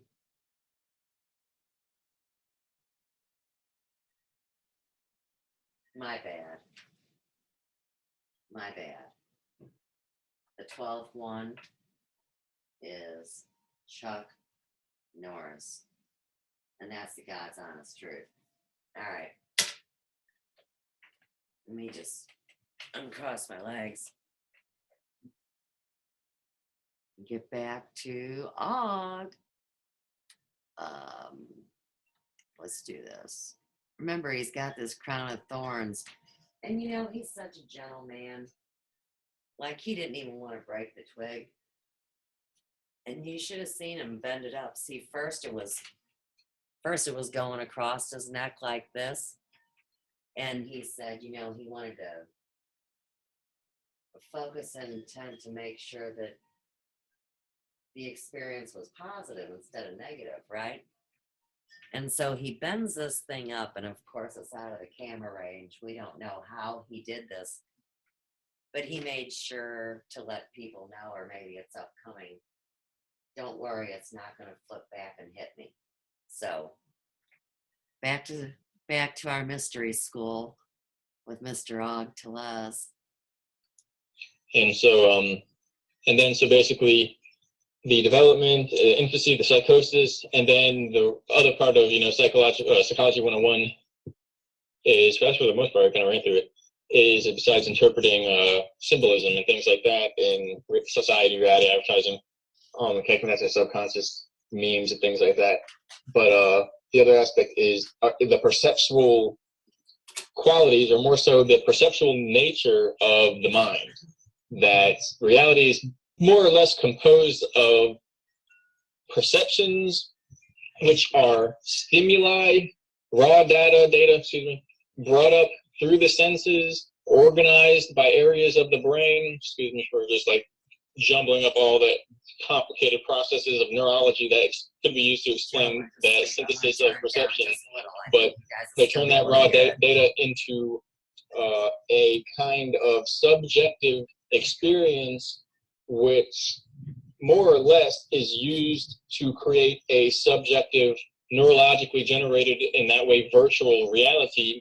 And we all connect to this virtual reality in our mind, and then we connect to that in society, and therefore we as social beings exist in an interconnected or collective virtual reality that's created through perception, which is very, very interesting.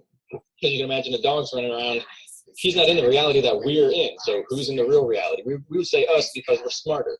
Okay, well, the Gestalt thing about Gestalt perceptions is that there are tricks that these psychologists worked out, and neurologists even, where it's like a mind game, if you will. It's like a labyrinth. The mind, everything is basically developed in the mind. There's a delay, a temporal delay between sensation being actually initiated and the perception of that sensation, meaning what we actually perceive is what the brain's telling us. It's not actually what's happening. And it's not to the degree where it's, of course, the nerves here go and then the neurons fire. No, the neurons fire, the nerve goes or senses stimuli, the nerves fire, if you will, and then the neurons fire, and then they do like an exchange of information, and it creates a mirror image of one part of the brain that's sensing it in another part, and we sense the mirror image, meaning we go into a virtual environment, a virtual box, like a computer system in our heads, and that's where everything is running. We're not actually plugged into the direct feed from the like a live update system, or like we're not plugged into the internet, if you will. It's a virtual environment inside of an operating system that is connected to the actual internet or this world. So it's really weird. It's like the brain's doing something here that we're not really aware of without going through all this. And so they figured out a lot about this, and in a really beautiful way. As well, sometimes horrifying, but life is sometimes horrifying. That's how it works. And so all these perceptual systems into determining kind of how consciousness works. Even then, it goes directly into holography, where the light, which you could call light, which is basically a form of neurochemistry, or basically biochemistry in the mind, or the brain actually, and the mind, but if the mind is outside the brain, it's an electromagnetic field. Okay, that functions like a holographic database. Basically, it functions like a hologram, and that's why brains can repair. Personality is in a way transient from one portion or another, and it can't really be defined definitively, especially as far as where consciousness is outlined, or what parts are responsible for it, especially the way your components of the body line up to create a whole experience, if you will. So there's a connection of holography there, and that goes directly into physics and theoretical physics, and a lot of stuff like that. And so we kind of need to jump on this stuff, and a lot of it, I'll tell you, is part of the way, ultimately, like, it leads up to the fact that they figure out this place is created. That's how it works. It's nothing just like popped up. That's not even an experience. It's not even an explanation. It's not even trying. Whoever says that's not trying to explain. And so this place was created, and our bodies basically were, but then it gets to why and how and what's going on. And so phase one touches, well, it doesn't touch a lot of this, but those who are prepared to understand and know those things will be prepared to understand phase one.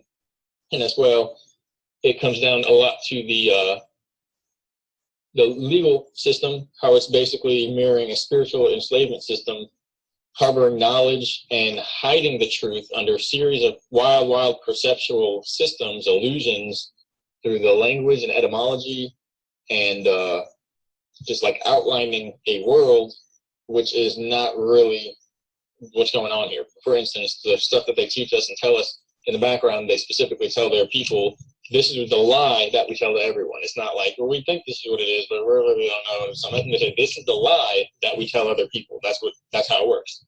And so, everybody can kind of tell that's going on. You don't have to believe me just because. I don't believe anything I say. Research it, or obviously research everything. Why wouldn't you?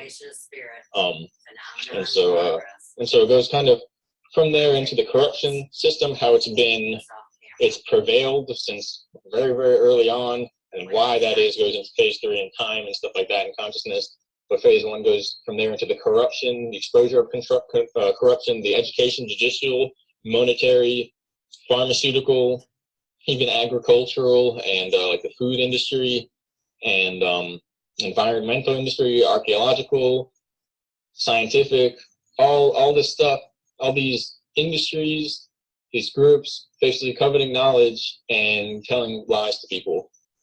And from there, that goes into science and technology as far as where we're actually at in regards to celebrity cloning, because this ties into the basic secret operations. Well, you can kind of go like MK Ultra, Artichoke and Bluebird, and Project Monarch, and into Mockingbird.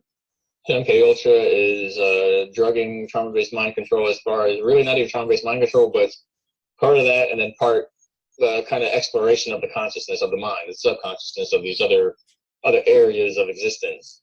And Monarch is absolute trauma-based mind control, comes from these Monarch bloodline families, these elite bloodlines. And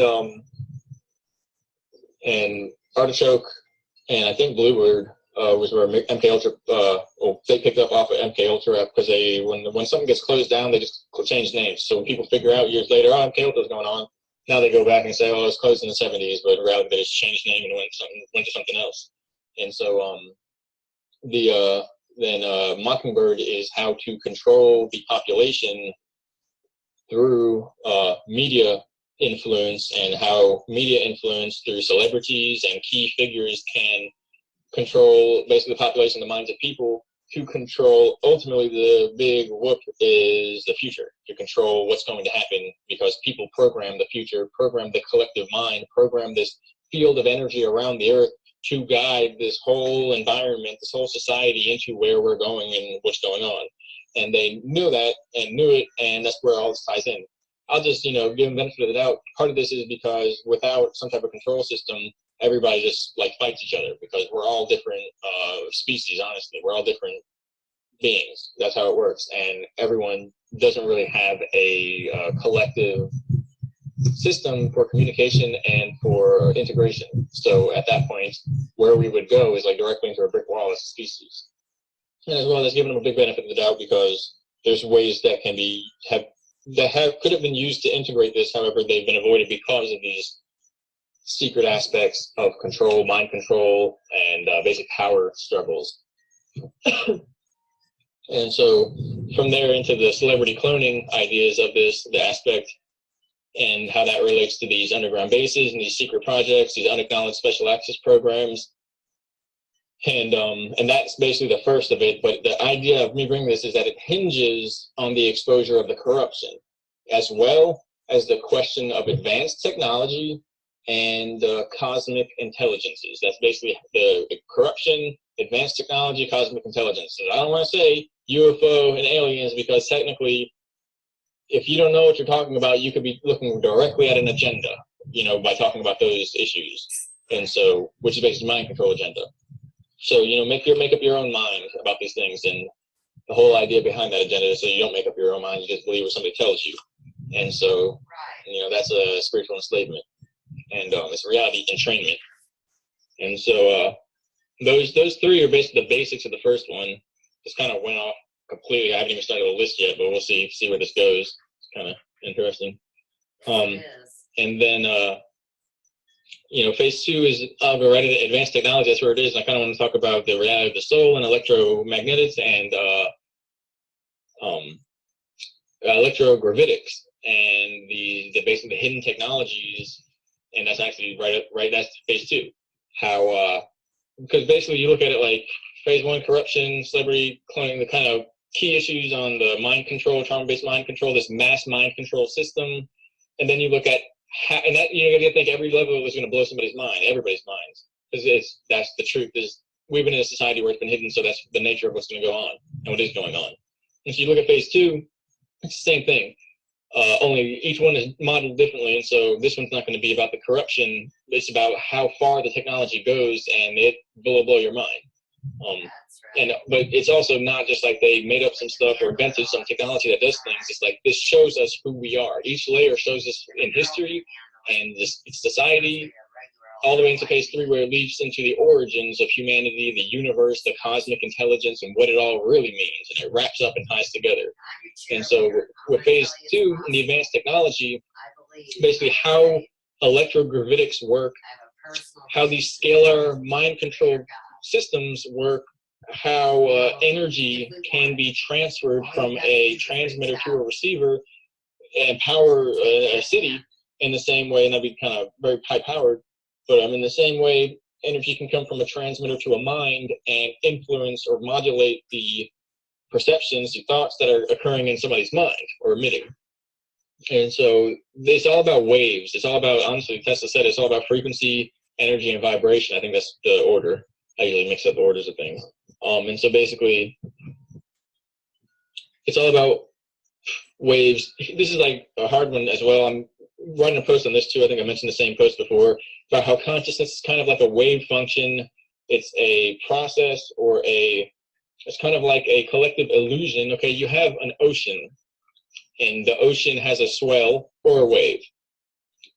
I mean, the wave is different because it picks it up. That's when it picks it up. But a swell, which is a wave, basically. It looks like a sine wave, that kind of wave. They both do it, but the other wave is a crash. So it has a different format, different function.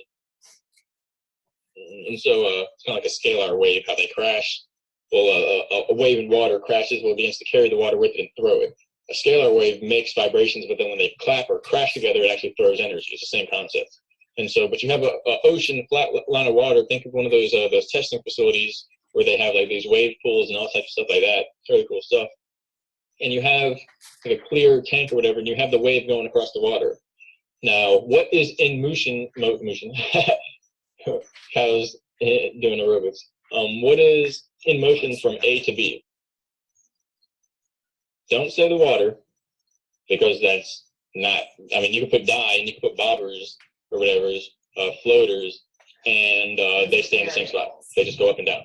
They don't go from A to B. They don't go horizontal. There's no horizontal motion there.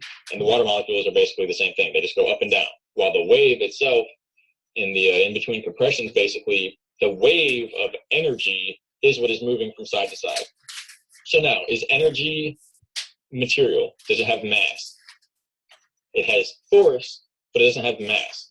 Okay, so that there's nothing moving. Nothing is actually happening. There's an interrelation between the molecules, which we are perceiving as a unified force that moves throughout. So in the same way, consciousness is a collection of these forces from a bunch of like an innumerable amount of individual units, from neurons to cells to energy system charges, basically charge displacements. And the end result, the collective result of all these differences, we organize into a contrast in motion in an abstract plane, relative but abstract to the layer of the, in this case, neurochemistry or electromagnetic plane or medium that all this is happening. And through that, we perceive change. That change that we perceive, just like the wave in water that doesn't actually exist, well, that's consciousness. It's an immaterial, perceptual, subjective experience of what is taking place. In other words, you need a conscious observer aspect in order to determine that wave actually moving. Say you have a computer system, okay, well, you can detect numbers are increasing and then decreasing values when so energy is moving from here to there, but you need a person to look at that and say, oh, that's a wave, okay, and to actually perceive it. You can have a system call it that, but it's not going to know what's going on. So in the same way, consciousness, you need a soul, if you will, in the brain, in the body, to have all these systems going on, because the same thing is like a wave for each firing neuron, each cell, each neurochemical process, okay, and each neurochemical process of these peptides and neurochemicals, I can't think of the proper word for them, there's I think thousands to hundreds of thousands to millions of them at each time. Each time there's a firing, a thought, a release from the synapses across the gap to other synapses, or from the dendrites to the synapses. A little rusty on my neurochemistry biology. That's biology 101. What is that, a 102, or would it be like 210 or something? 2020.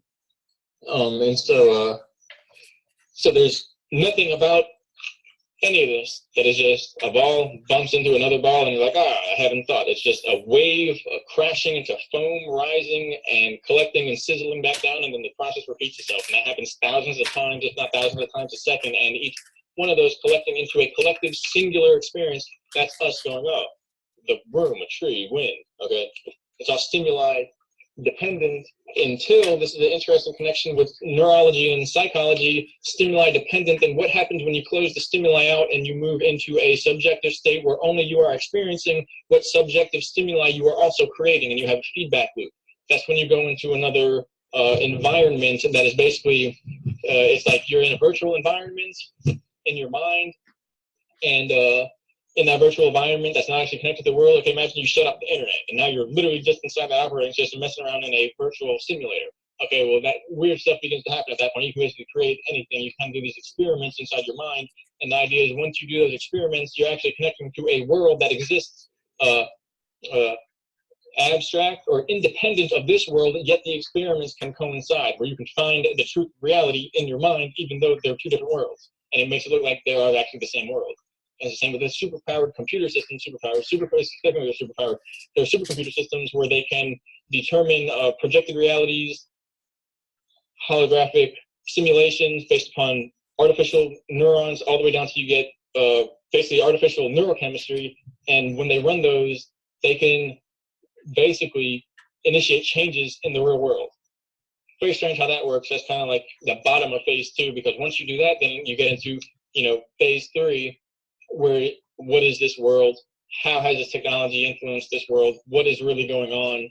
And it begins to go, if you think the last parts were crazy, well, I'm telling you, phase 3, it's off the charts. There's no way of describing it. And this is pretty much how they break it down to an individual person into like an awakening, where they break all of these things down. That's the actual event of that. That's the information therein. And so back to phase 2, where you have that, so consciousness as a wave function, as a kind of illusory perceptual system. It's not an illusion, but it's not solid. It's transient by definition, by nature. And from there we derive a bunch of, I hope the link's not messing up. From there we derive a bunch of information, or at least, I can't think of the word right now, basically not facts, but parameters, if you will. We derive parameters about what is possible and what is likely to be happening in this situation, where we really don't have the far ends of time, the far ends of space to determine where we are in, who we are, what happened far ago. We have to tie all this together and to determine what's possible and therefore what's likely and probable. And that also leads directly into causality, causal reference, and how we're kind of already in a feedback loop because we're in a cut-off bubble of reality that's just our species, our civilization, and we are creating what is happening on a collective scale. And the idea is once you tap that, just like an individual tapping that, you can control your existence in a much higher degree, a much different fashion, a much more expanded or a different scale, okay? And so when our collective mind, our society understands that and taps into that, everything changes from there. And that's the basic idea behind all of it. But we're not really there yet because we kind of got to work out all the kinks. But you can also kind of work them out on the way. It's just really, really intense to do that. And so with that advanced technology and the electrogravitics, the electromagnetics, the soul, the mind link, the scalar technology, free energy, what's called free energy, into replication tech, into portal tech, into time tech, where you can basically lens time in what we call space, and it's all relative to consciousness, even space and distance itself. And basically, the easiest way to get over that hurdle, and this is what they do in the bases a lot, like, so come up with something crazy that you've seen in a Marvel, comic book, which they invented. Just come up with something. It's like, they can do that. That's what they'll say. They'll say, we can do that. We did that long ago. Try again. And you can't come up with something that they didn't already do, that they didn't already figure out. It's really weird, but that's what it is. It's because the universe is complex, but as well, it's consciousness dependent. So if you can imagine it, that's the whole point. Why wouldn't it be able to, someone be able to bring that into a reality? Your mind is actually imagining something in reality. That's the point. What you imagine is connected to something that exists. How else would you be able to imagine it if the program, in a way, you're running here is connected to and can only be what is enabled and allowed out here? And in order to create that, sure, you might not be in the direct environment where that is possible. You might have to change, manipulate magnetic fields, things like that to change the environment. But if you can imagine it, why couldn't there be an environment somewhere, some way that could enable that? And then why couldn't you enable that in this environment using more complicated technology, basically? It's really not too complicated. All the computer systems to guide all these systems, to control the magnetic fields, to make sure stuff goes right and just like rip apart, that's complicated. Because everything has to be monitored and fed back into itself. Otherwise, things kind of go haywire. And a lot of it is operated through mind. And so people have to be trained in order to handle these systems. Otherwise, it's just the wildest thing. It's like, I don't know, if you had your soul right here and you could do anything your soul could do, you just fly anywhere, go anywhere, see anything. If you're not careful, you're going to end up flying into the sun or something. I'm not saying that's a bad thing. Well, okay, that'd probably be a bad thing, but because there's a whole bunch of cosmological stuff coming out now, we're going to learn about the system, the universe. And so then I'll just skip the rest of advanced technology and the connection of that, because it leads, when you see how these things are possible, okay, why, what is the universe, what are we doing here, what is really going on? And that's basically phase 3. It's all about that. So what really happened with these projects? What did they influence? What did they change about this reality? What did they affect? Who are we? What are the origins of humanity? What is the universe? What is the origins? What are the origins of the universe? What is the format? And basically, it goes from there, from how it all works. And then that leads into cosmic intelligence, the differentiation between species, and a whole bunch of stuff that really I don't even need to talk about here, because we've just begun phase 1. Not just, but within the last year or so. Okay.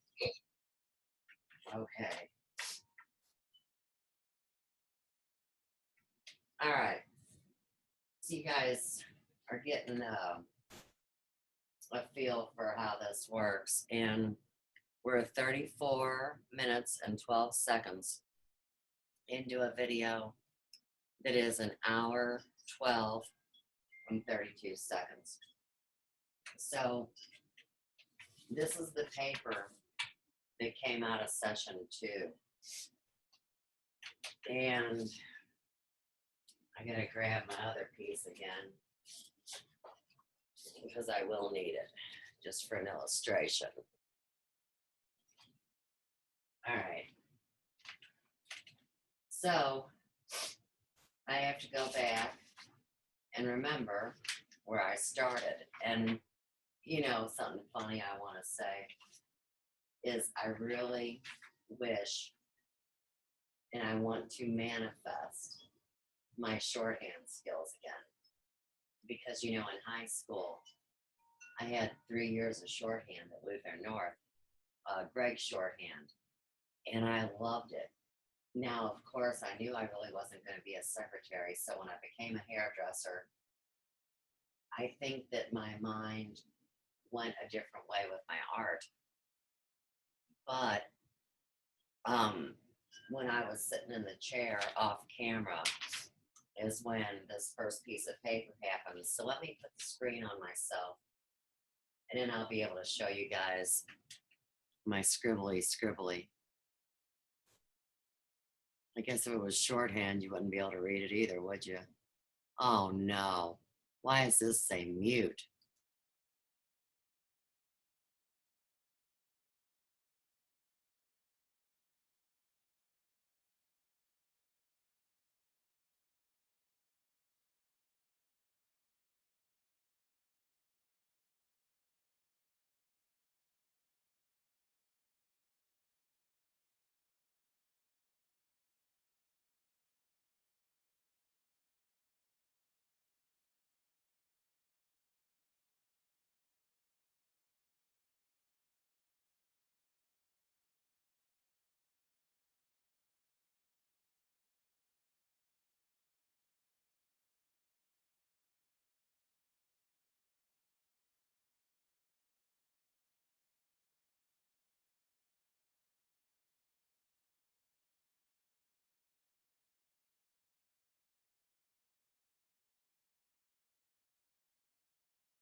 I got mute.